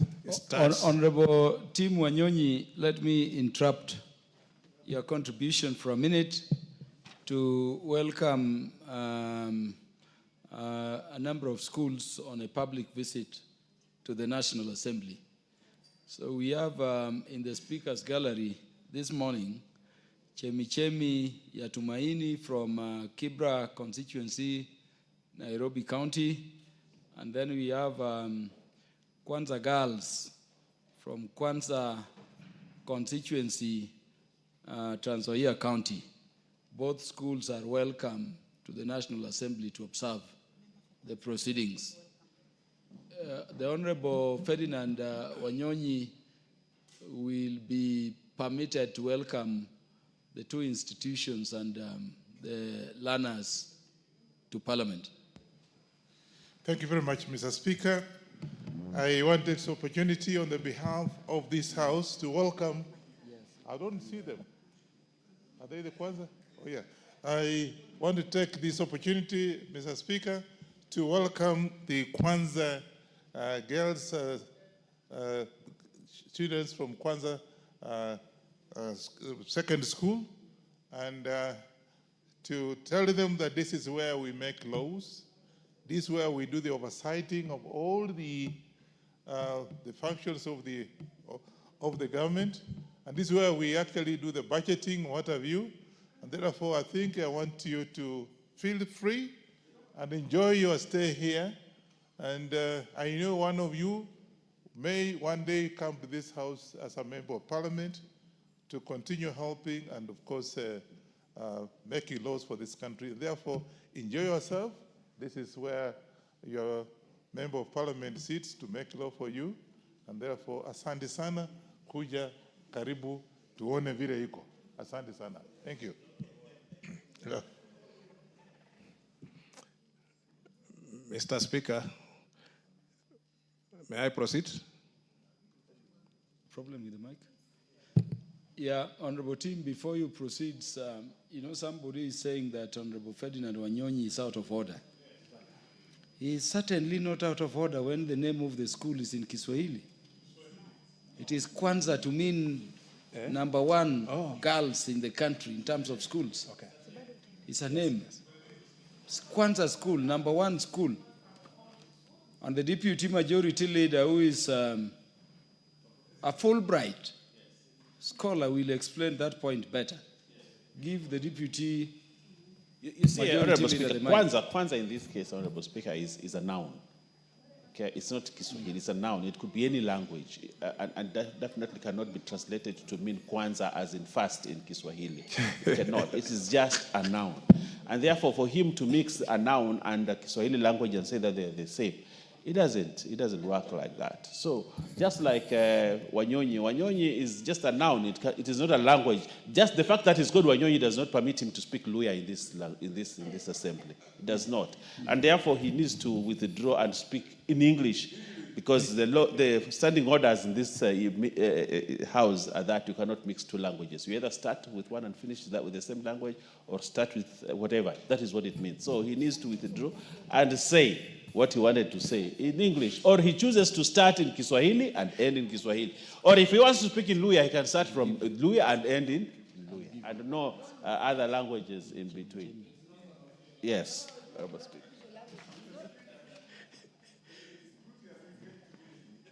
Give Honorable Ferdinand Wanyonyi the mic.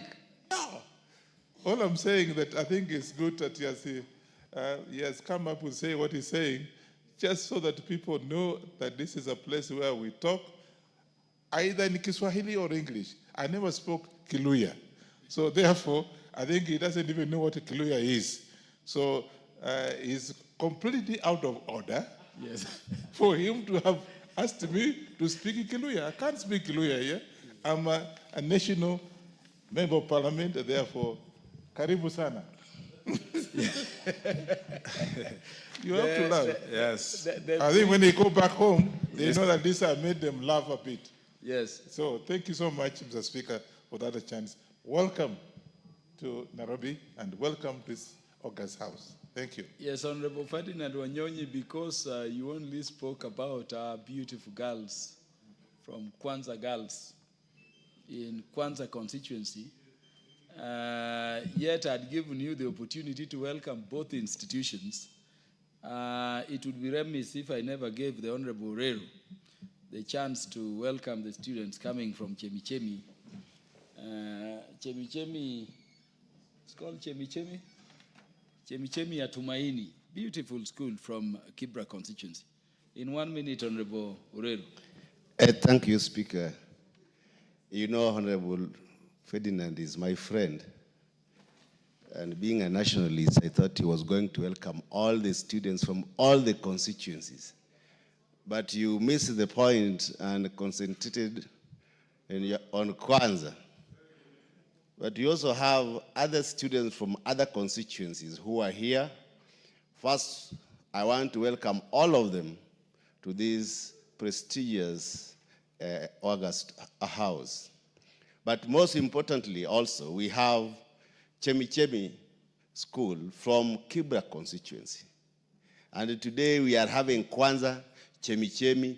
I think they are all nouns, as my brother said. These are names that not necessarily mean the Kiswahili terms, but they are names that mean these schools are called with those names. I want to welcome them today to this great house and also see that people who live in formal settlement can also come to the National Assembly. It is not a preserve for those who live in prestigious places. Feel welcome, my students from Kibra and from other parts of the country in this house, and make sure that in the future you also work hard to become a member of this National Assembly. Thank you, Mr. Speaker. The Honorable Tim Wanyonyi now has 5 minutes to conclude his contributions. Thank you, Mr. Speaker. Mr. Speaker, I also just on a light note that there's no language called Luya. There's various dialects in the Luya community. We have the Bukusus, we have the Wanga, the Marakole, all not like that. But there's no language called Luya. We have those dialects, Mr. Speaker. That's on a light note. Mr. Speaker, this bill also provides for mothers to have a place where they can go and change their children without having any shame, without fearing anything about hygiene. And this, Mr. Speaker, it should be provided anywhere, any place that is frequented by people, whether it's a mall, a restaurant, any place where, Mr. Speaker, that people are allowed to go and socialize. So that, Mr. Speaker, this is bringing to providing a legal framework so that these things now are recognized in law, and that even members of parliament who will have children while they are in serving as a member of parliament, they should have a place within the precincts of parliament to go and breastfeed or change the child. They should not be ashamed to carry the child to a place of work, Mr. Speaker, because many times the mothers are forced, sometimes some even quit jobs to go back and breastfeed and or take care of the child. And sometimes we are not even sure, Mr. Speaker, if you left your child with a caregiver, sometimes they end up even abusing children. But with the mother, Madam Speaker, Mr. Speaker, the mother will be sure that the child is safe, and the first line of a mother interacting or socializing with the child is at that early stage, early stage of the child, Mr. Speaker. And you know, Mr. Speaker, I said the science of how a child is carried with, when the mother is carrying the child, is always on the left side of our body, because that's where the heart is. The child listens to the heartbeat.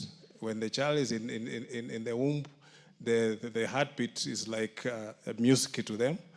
And if you look carefully, even the way women carry their handbags is always on the left. And Mr. Speaker, because that just shows that it is where the life is. And we know, Mr. Speaker, that being a mother is an honor. There's one Tanzanian musician who sang and say that mama hana mfano.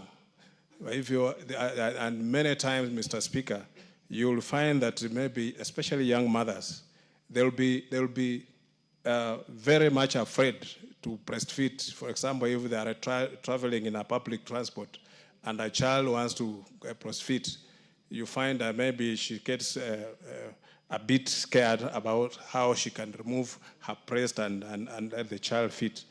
And that is something that we want to encourage, that the first line of immunization, of immunity, it should be built at that birth, at the birth, when the child gets the mother's milk, and it's the first time that the child interacts with the world is the mother.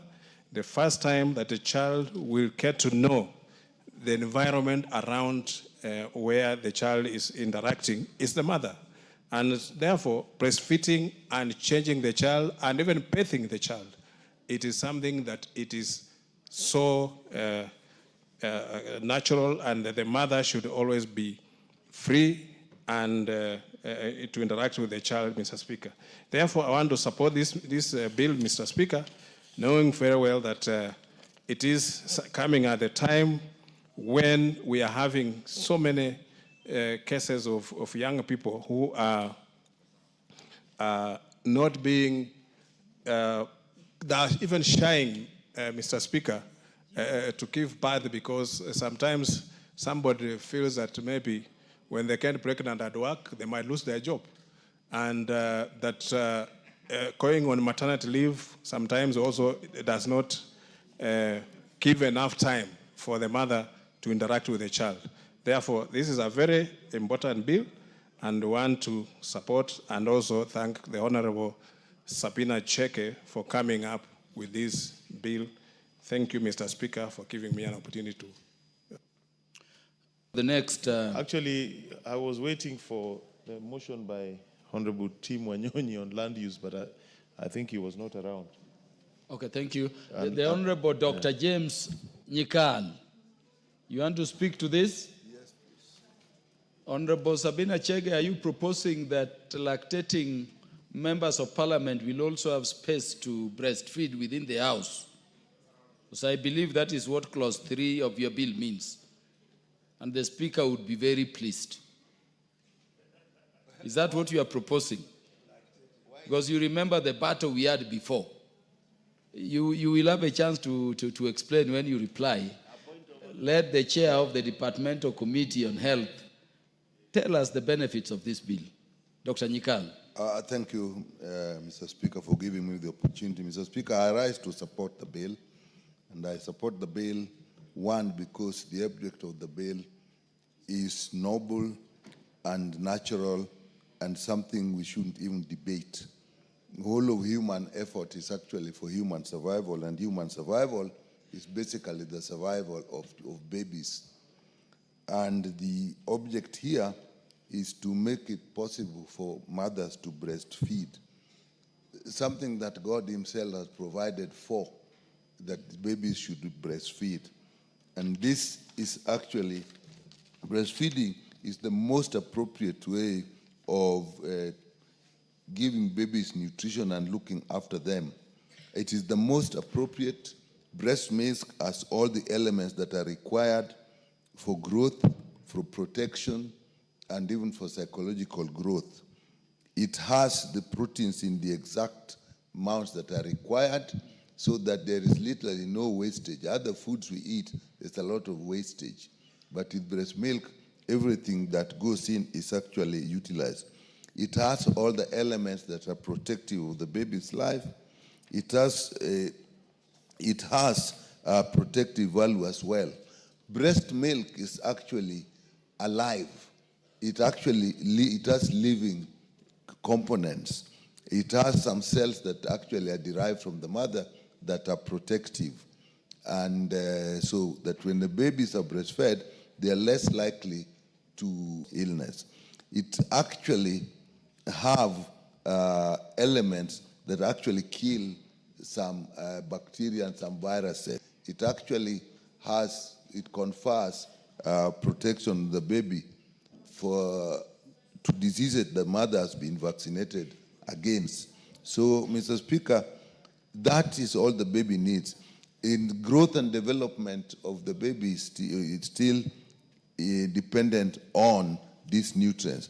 and it is particularly important in the first 2 years of life, when there is maximum development of the brain in particular. So, Speaker, we may not be aware that after the first 2 years, if you miss out on the appropriate nutrients that are required for development of the nervous system, particularly the brain, even afterwards, if you provide those, it does not help.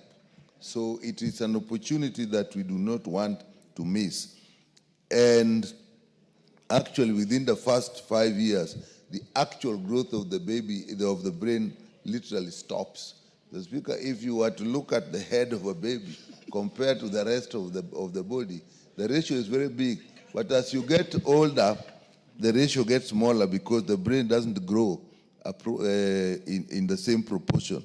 So, Mr. Speaker, this is the survival of babies, the development of babies, the emotional and even psychological growth. And Mr. Speaker, the emotional development is not just from the milk, it is the interaction between the mother and the baby.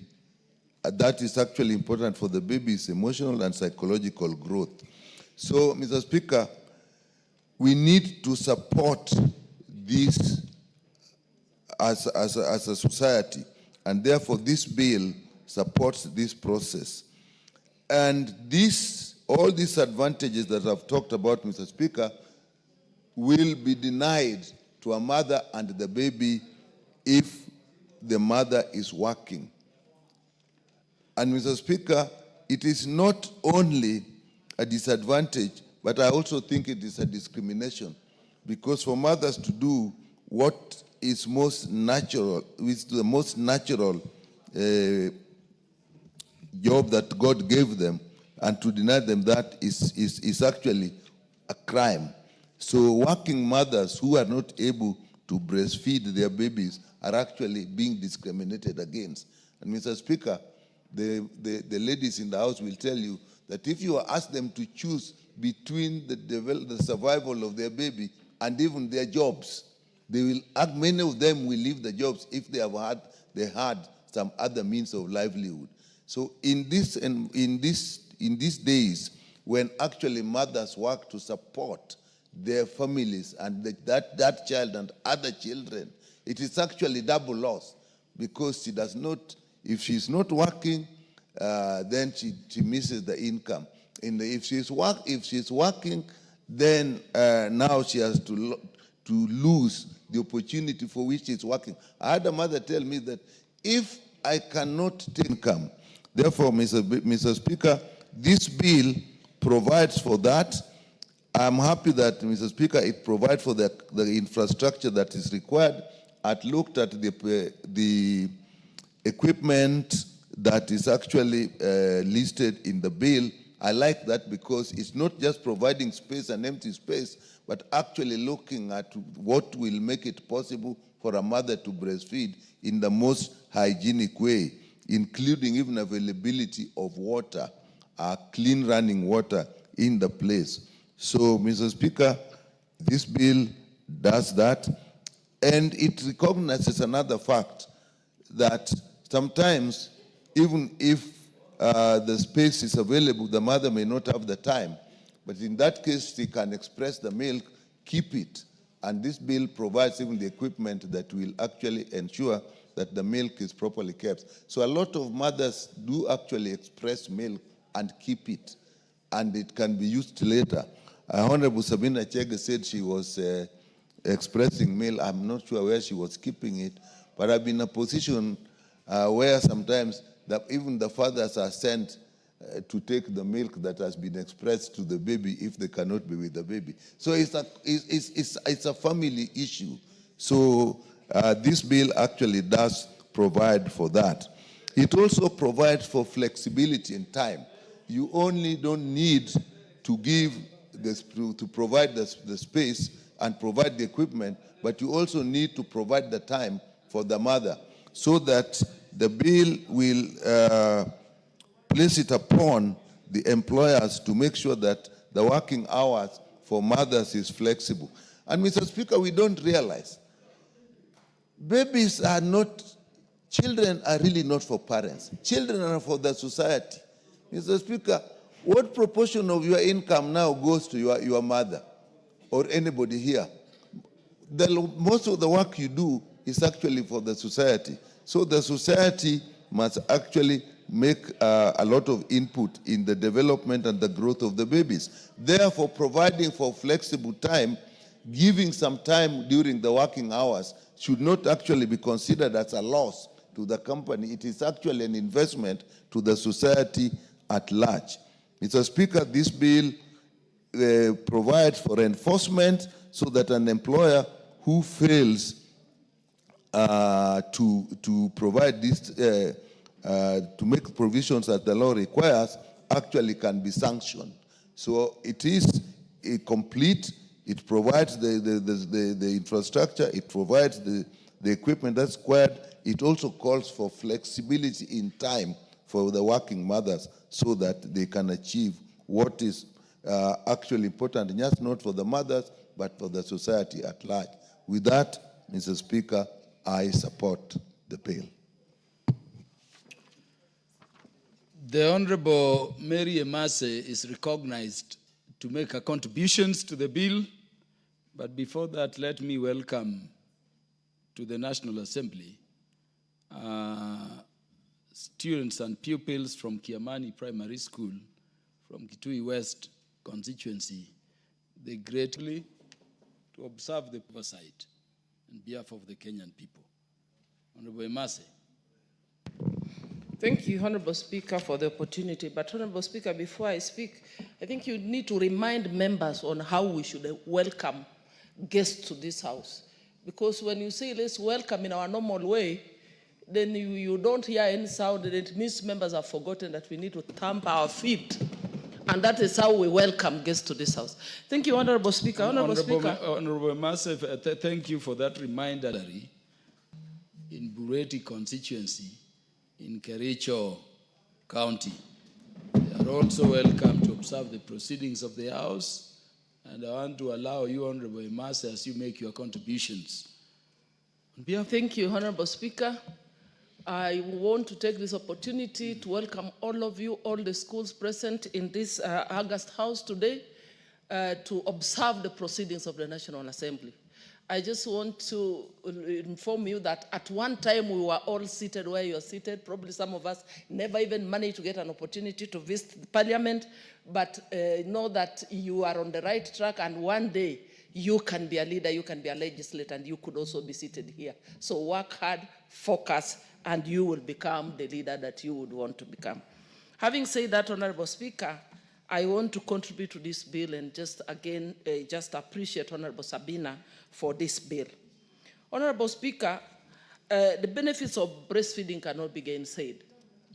We know that breast milk is food for every child with all the necessary nutrients, sufficient, uniquely designed to meet the requirements in terms of nutrients at every stage of a child's growth. And I think that's why doctors advise that every child needs to be breastfed for at least a minimum of 6 months.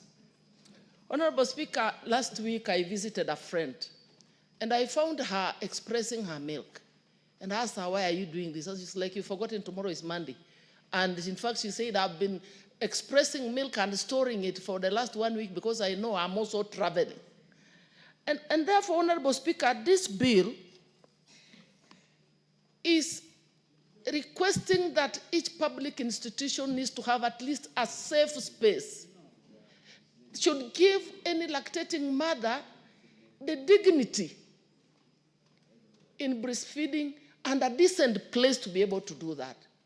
Because most of the time, because of the inconvenience or lack of space, convenient space to be able to breastfeed, many mothers have resorted to expressing milk early and storing, which may compromise the safety, and also probably a contamination may arise because we leave our children to caregivers. So you don't know how the milk may be handled and stored, and that may lead to infections to our children.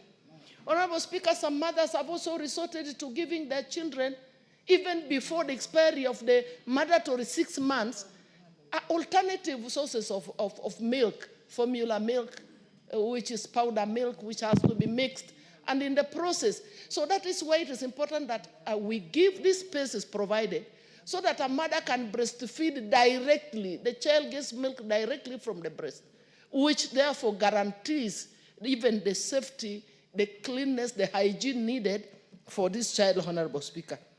Honorable Speaker, in fact, I want to say it should not be limited to only public institutions or buildings. Even in our markets, we find some market centers do not even have washrooms. So where are we going to put the table for this mama for this mother, lactating mother, to change the child or to breastfeed the child? Some do not even have water. So it should even be extended such that even in all our markets where we have washrooms, there should be an extra clean room with a table, with a seat, where any mother can walk in there, wash their hands, remove her child from the back, change, breastfeed, go back to and sit and sell her vegetables, sell her tomatoes. Honorable Speaker, this is a very important bill, and I want to say that we should support it, and it does not have any extra cost. In this National Assembly, we do not need to construct an extra room. It is just a matter of dedicating one of the existing rooms and equipping it with a table and a sink and flowing water. And any member can walk out of, have a health break and go and breastfeed her child and walk back to the chamber. And you know, when a mother knows that the child is safe and the child can be fed, is okay, then a mother can be able even to concentrate and give more value even to the employer. With those few remarks, Honorable Speaker, I support. Honorable Emase, before you conclude, because you know what the Constitution says at Article 53, sub-Article 2, that in all matters concerning a child, the best interest of the child will be the paramount consideration. Assume you are making your contribution as you are doing, and your child who is also outside the chamber is crying to breastfeed. What would you recommend the bill should provide for in such situation? Honorable Speaker, I have just said if we have that room where my caregiver can walk in with the child and I can take a break to go and breastfeed. In this case, you are in the middle of contributions. Definitely, I will have a breastfed before walking into the chamber. No, I'm saying the child is crying as you contribute now. Yes. Should we allow the child into the chambers to breastfeed, as happens in other jurisdictions? Yes, if it is an emergency, I could walk out of the chamber and breastfeed. Thank you, Honorable Speaker. I thank you. The Honorable Joanna Ngeno will clarify that point as he makes his contributions. Of course, Joanna Ngeno is the new father in the House. The Speaker, I will gladly support this bill, Mr. Speaker, because I would say as the last born, I believe in totality that the smartness that I have, even today, is attributed to the fact that I was breastfed until when I was in class 1, Mr. Speaker, so that when I go back from school, I will rush first to go and to be breastfed. Mr. Speaker, it's very, very important, and this bill will go a long way in ensuring that our mothers and our sisters, our wives, when they are in place of work, they can actually breastfeed with dignity, without fear or without even having any serious issues on the emotional attachment to their kids when they are breastfeeding. Mr. Speaker, I duly agree that much as we have traditions and beliefs that we normally have as Africans, there are things also we need to accept and agree to put into consideration. Just like the suggestion that you are making, Mr. Speaker, that suppose a member of this House is contributing or is in this House and of course gets a notification that the baby is crying and wants to be breastfed. Mr. Speaker, the prerogative of the Speaker would be to allow that member rush to a nearby room. And of course, we need to have at least a room. Amongst these offices we have here, Mr. Speaker, we have the office of the majority leader, the majority whip, and all. So we need to have also another room amongst those offices that will be especially left for the, even behind the speakers. Mr. Speaker, we normally have some private rooms here.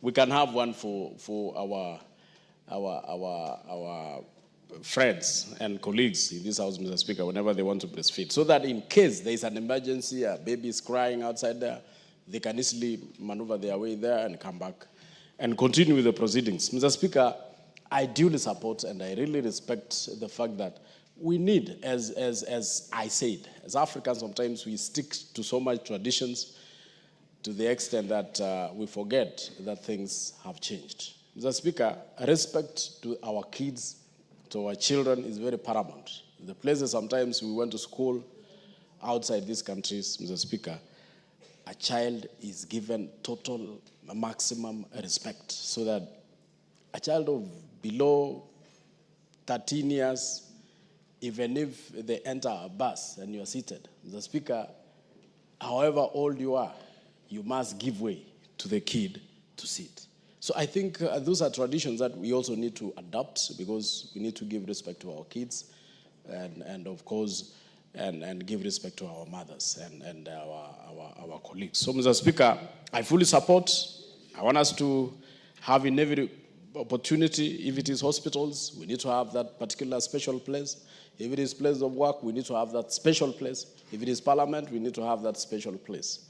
If it is anywhere, just like we are making every building, every place of work accessible by the people living with disabilities, we must also make it accessible to women or our mothers who are breastfeeding, to make it easier for them to access those particular. And remember, Mr. Speaker, if it is in your place of work, if it is in places of work, mothers who would want to be accompanied by their kids, I mean their babies, to those places of work, must have a place where even it will accommodate also those who are taking care of these kids. So it is not only just creating a space for breastfeeding. We must also have that space, have all the facilities to accommodate those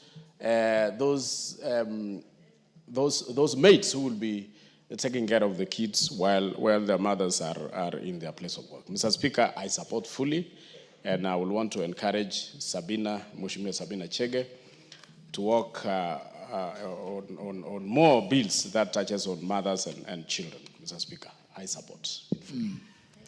The Honorable Basil will make his contributions after the Honorable Agnes Pareyo from Narok North on account of gender considerations.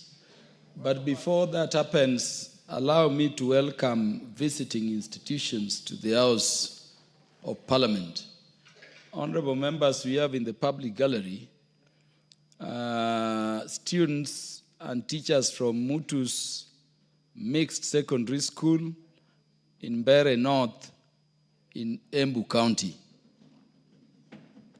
We also have in the public gallery Gakanga School from Kieni constituency in the Great Nyeri County.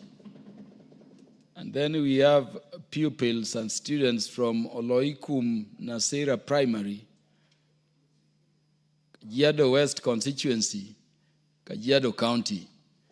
The pupils, the students, and their teachers are welcome to the House of Parliament to observe the proceedings.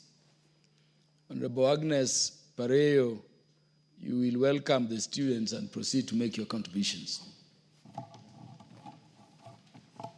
Thank you, Mr. Speaker, for giving me this opportunity to welcome all the students from other constituencies to this great house.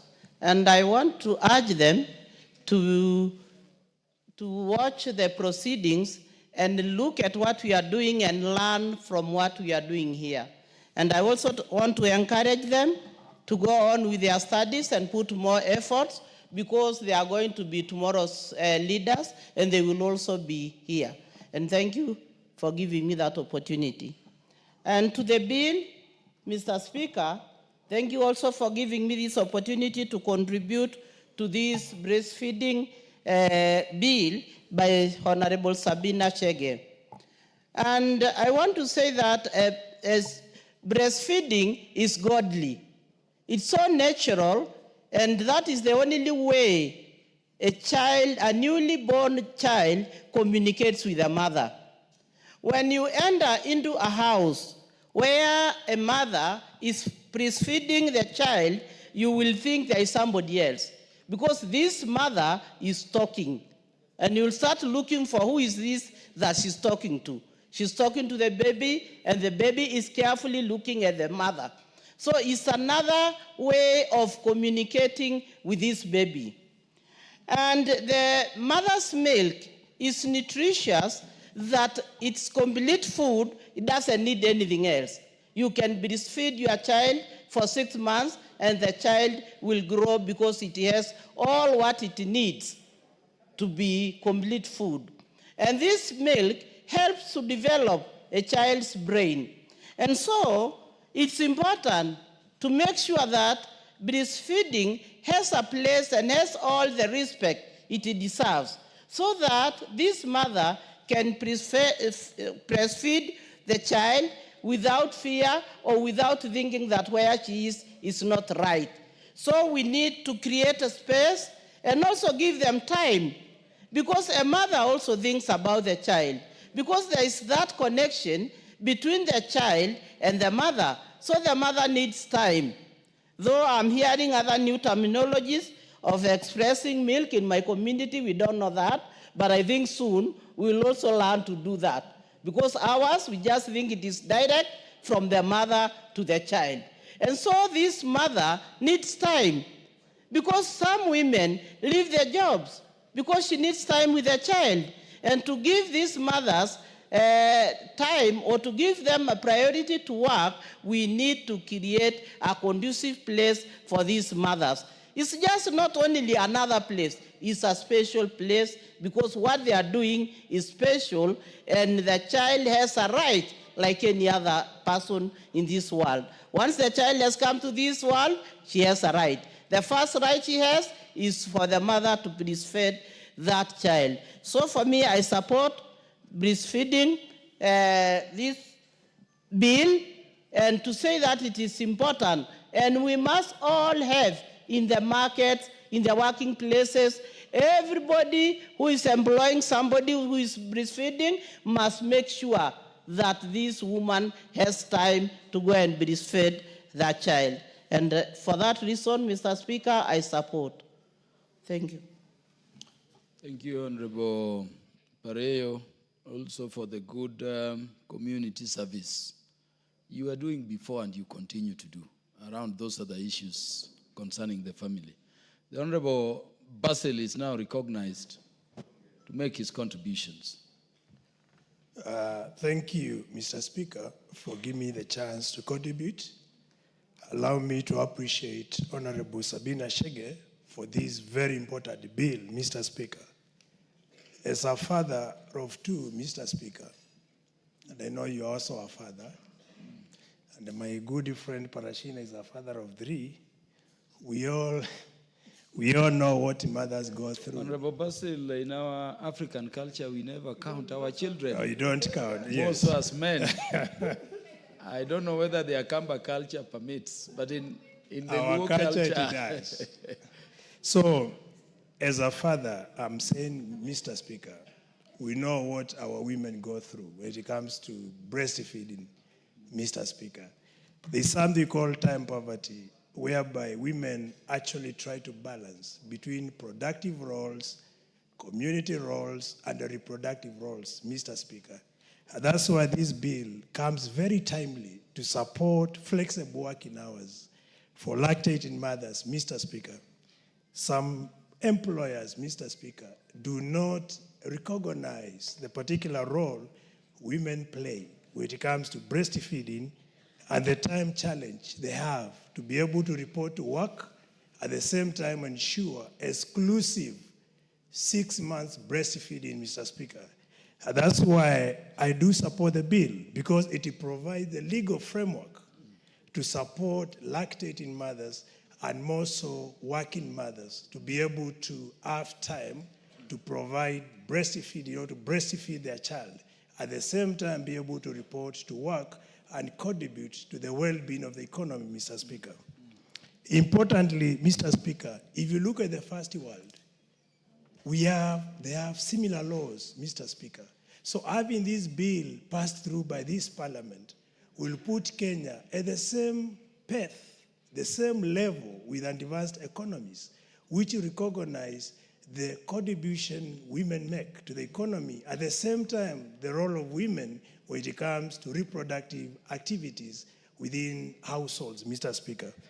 If you look overall, by having this bill, Mr. Speaker, the immunity, the health care of infants will be promoted, Mr. Speaker, because breast milk provides essential antibodies as well as nutrients that are important to boost immunity of infants, Mr. Speaker. And as an output, when a child immunity is boosted, Mr. Speaker, you reduce the costs related to health treatment for infants.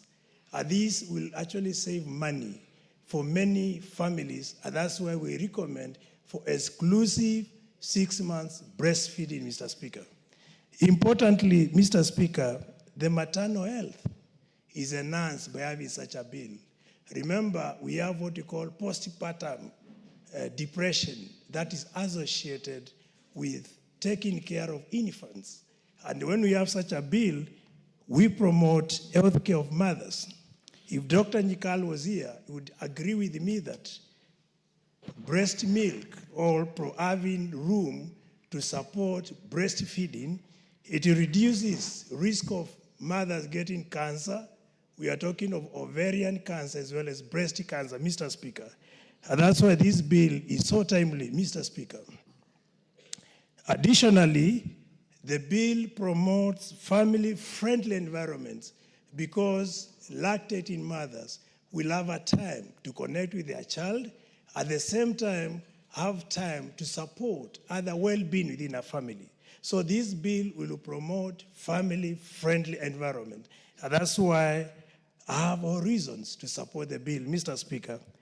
Additionally, the bill will align to the global best practices. And these I'm talking about Sustainable Development Goals number 3, which talks of good health and well-being. So having this bill, we will be able to align ourselves with the requirements from a global stage and be able to get to the list of countries that promote well-being of infants, at the same time well-being of mothers, Mr. Speaker. So in principle, the bill will also eliminate discrimination. We have seen mothers who are not even allowed to board public vehicles when they are lactating or when they are breastfeeding. Sometimes they are harassed in vehicles. So having this bill, we provide the legal framework to protect these mothers and to criminalize issues of discrimination when it comes to lactating mothers, Mr. Speaker. And lastly, Mr. Speaker, as the Vice Chair for Member Services and Facilities, I'll actually champion for spaces where lactating mothers, including our staff, can be able to breastfeed their infants. So with this, I submit and I support the bill, Mr. Speaker. Thank you.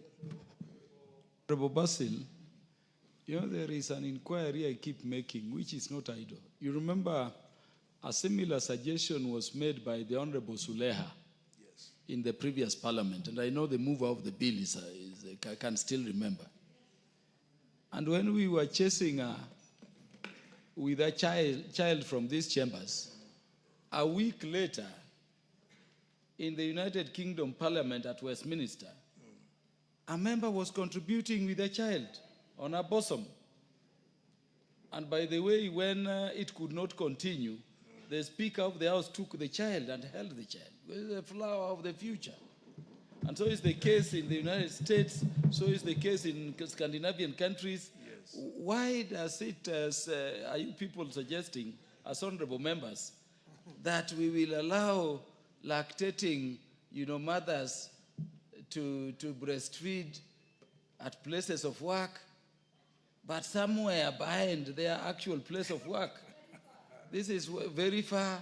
You go to somewhere, I don't know where it is now. Why can't we allow Honorable Sabina, if God were to use her to give another Kenyan child, to breastfeed as she contributes? Well, the best interest of the child. Go to Hungary, that is how they do it. Why are we shying? What is this tradition that makes you think in the context of breastfeeding that the breast is anything other than food for the child?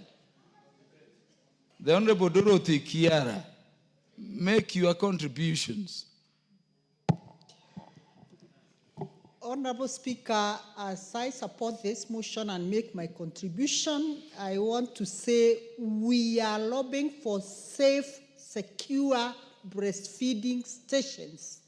And in an open place, it's not one of them. Honorable Speaker, allow me to start by saying the journey and terrain of working women has not been easy.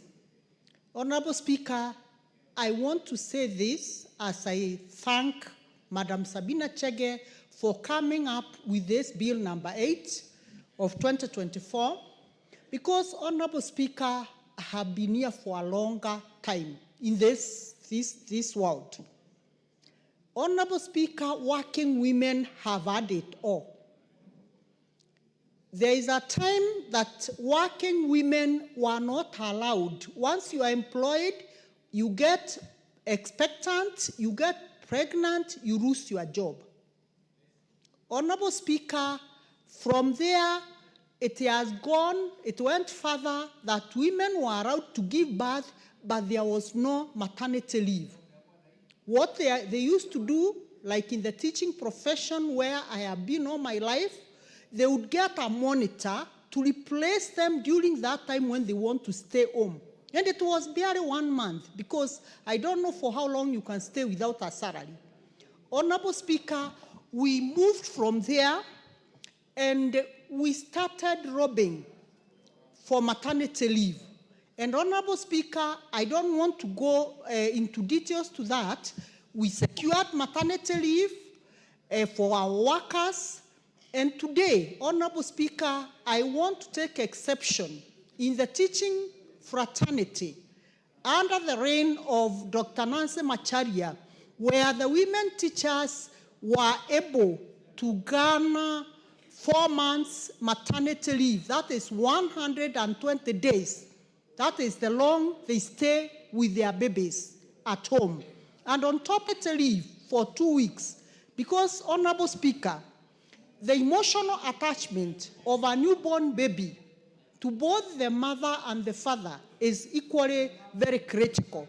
Honorable Speaker, today we are looking at a bill that we are all supporting, and I have gotten word that it is not the first time that this bill is coming before this House. And Honorable Speaker, today it is my prayer that we are not going to bring this bill and somewhere along the way, we just keep it in the shelves and it disappears in the periphery. I want to trust that today it will be the turning point that we will be able to actualize this bill once it becomes law. But before then, Honorable Speaker, a lot has been said by my previous speakers. We know the World Health Organization's recommendation is that every newborn child must be breastfed for 6 months exclusively, without a break, and without taking any other food, because breast milk has been found to have all the nutrients that will support the physical, mental, emotional growth of a child. And it is normally said that those children who breastfeed exclusively very well, even they live long, even at old age. Even the old age diseases that come along, maybe bones and other issues, they arise because somewhere along the way, this child was not fed well exclusively for the 6 months. Honorable Speaker, we are saying this, and it's very unfortunate that some of the children don't make it because mothers, unfortunately, some find themselves not there to breastfeed the children. As we go giving birth, we lose mothers. It is not a secret. And we are not saying those children don't grow. They also grow. But we are now today insisting that those mothers who are able to see their children, let those children have an opportunity of being fed, breastfed for these 6 months. Honorable Speaker, I want to make a few proposals, Honorable Speaker, because this recommendation, this bill is recommending several things that must be done. And as we wait for it to be assented to law, there are several things that we can be making even at our level. What does it take to have a breastfeeding station, even, for example, in our schools, Honorable Speaker? We know the National Government Constituency Development Fund is doing a lot in our schools. You build classrooms, you are building laboratories, you are building administration blocks. Honorable Speaker, let us action, even before anything else, that when you are doing the administration block, just carve a small room so that you put it aside there and say, this is a breastfeeding station. Honorable Speaker, we are doing markets everywhere across the country. And I want to thank His Excellency, the President of the Republic of Kenya, because for the first time, Honorable Speaker, our market women are going to live in dignity. Honorable Speaker, we are having markets being elected across the country. And Honorable Speaker, it is the high time that we lobby the Ministry of Housing so that as these markets are being constructed in their plan, they can put and shelve in every market a small area where we can call it a breastfeeding station. Honorable Speaker, so that by the time even this bill sees the light of the day, we shall be sure and certain that we are not going to start asking ourselves, where do we get these houses? If all the markets that are being done today, we carve out an area and call it a breastfeeding station, Honorable Speaker, the only thing that will be left is these other accessories that we are talking about, the table and a small table where a baby will stay and some benches where the girls who will be bringing these children will be staying as they wait for the mother to come and breastfeed the child. Honorable Speaker, it is equally important to note that, Honorable Speaker, most of these things that we tend to think they are very difficult to implement. It is us, the leaders, who sometimes fall short of following up on what we say. Honorable Speaker, like I remember very passionately, and I want to say this, Honorable Speaker, as much as it's not related to this bill.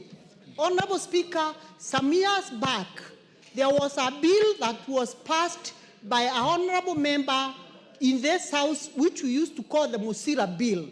The Musira Bill used to talk about pension and how pension should be paid to our workers who have left either the teaching service or any other service. And the Musira Bill was passed in this House. But Honorable Speaker, up to date, the Musira Bill died a slow death, and now we are talking about other ways of, Honorable Speaker, paying pensions. So, Honorable Speaker, I want to urge this House, as I support this bill, as I support Honorable Sabina Chege, I want to say, Honorable Speaker, it is the high time we as women of this country, we fore up all the issues that touch on women, and we are going to lobby you men so that this bill sees the light of the day. Honorable Speaker, I want to say it's a very, very progressive bill. It is a bill that we need to pass as early as today, Honorable Speaker, so that we give dignity to our lactating mothers. Thank you, Honorable Speaker. Thank you, Honorable Dorothy Kiera, nominated MP. Before further debate, let me welcome the following institutions visiting the National Assembly to observe proceedings to the House. We have in the public gallery students and teachers from the following institutions. One is Utithi Primary School in Kibwezi East Constituency, Makueni County. Number two is Chepkolon Green Islands School from Ainamoi constituency in Kericho County. Number three is St. Vincent de Paul Boys from Kitutu Chache constituency in Kisii County. Number four is Heroes of the Nation School, Kitutu Chache constituency, Kisii County. Number five is St. Benedictine Cap Kimiluo School, Bomet East constituency, Bomet County. Number six is Mukungi Primary School from Kinangop constituency, Nyandarua County. And then we have Nyangwa Girls from Bere South constituency, in the Great Embu County. All those students, pupils, and teachers are welcome to the National Assembly to observe the proceedings of the House. The Honorable Ibrahim Saneh is now recognized to make his contributions and give us the perspectives of the northeastern part of the country.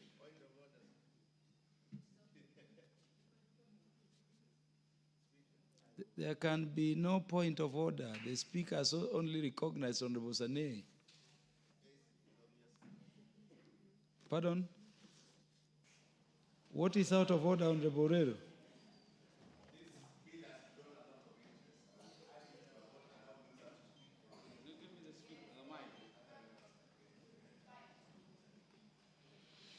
There is very little we can do. That motion on the Borrero having not been moved at the beginning when the bill was proposed for debate. What I would urge members is to, reduce the time so that as many as of you can contribute to the bill. Honorable Sani, so you don't have to use the entire 10 minutes. If you can. Thank you, Mr. Speaker.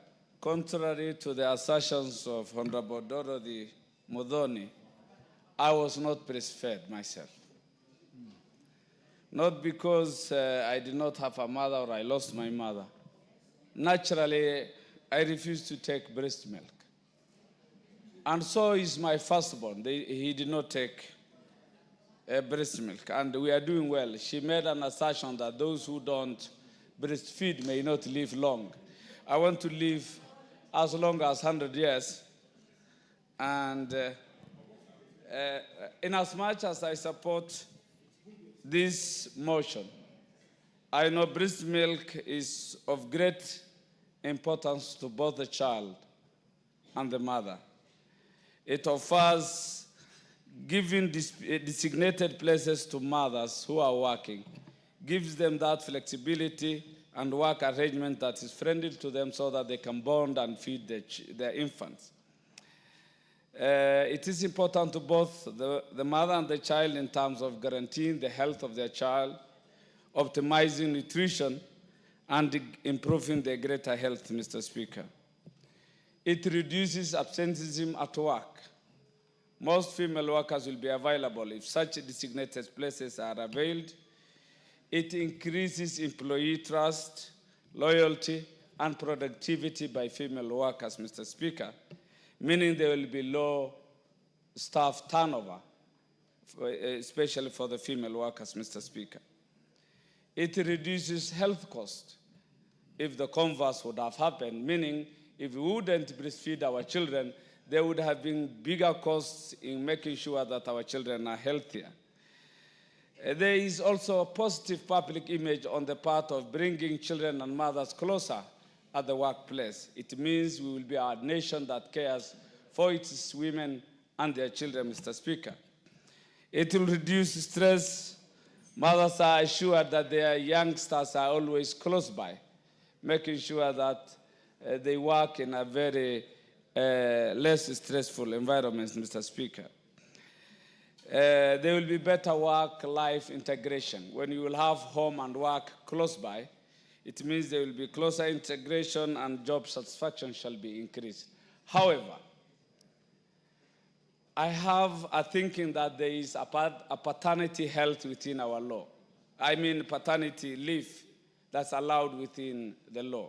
A 4-month paternity leave. Given the cost-benefit analysis, I hazard to recommend that can't we increase the paternity leave to 6 months, because the most crucial part of breastfeeding is 6 months, than trying to figure out bringing infrastructure, bringing in designated breastfeeding places all over the country. Imagine from the National Assembly to the assistant chief and the teacher in the rural villages in all of our locations and sub-locations.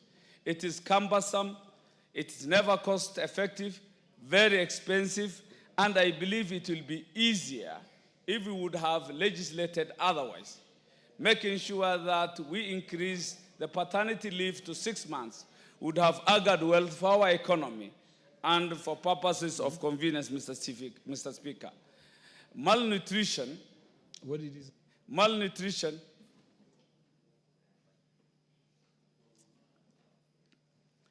my fear, Mr. Speaker, my fear, in as much as I positively support this motion, Mr. Speaker, you may not be listening.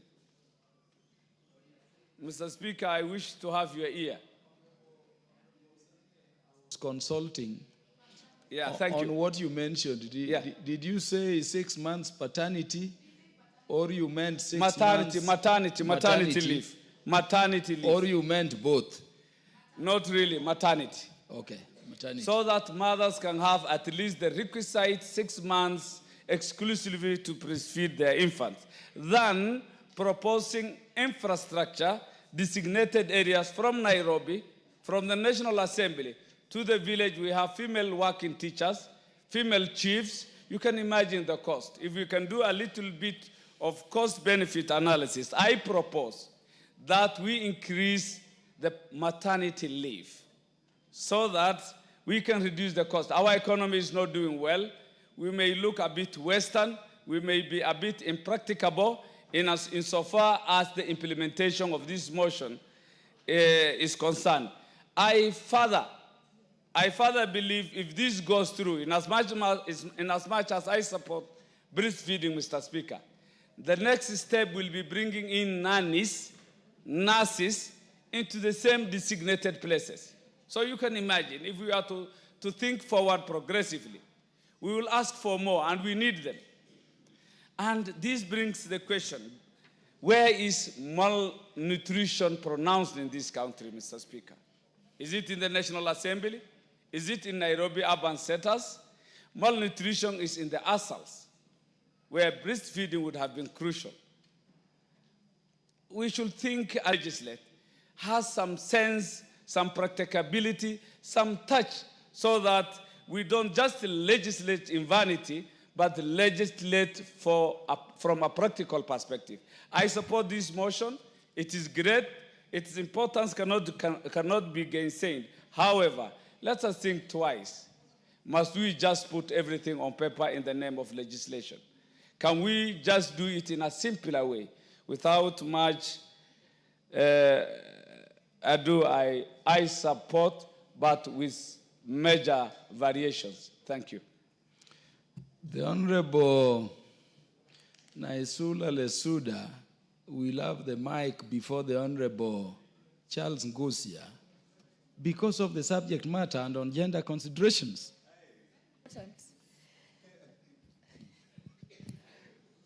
Thank you very much, Mr. Speaker, for this very important consideration. Honorable Naisula, I'm reminded to welcome a number of institutions visiting the House. Let me therefore interrupt your contributions a bit to welcome in the public and speakers gallery students from Kabiengek Secondary School in Konoin constituency, Bomet County, and students from St. Mary's Primary, Mogosho constituency, Baringo County.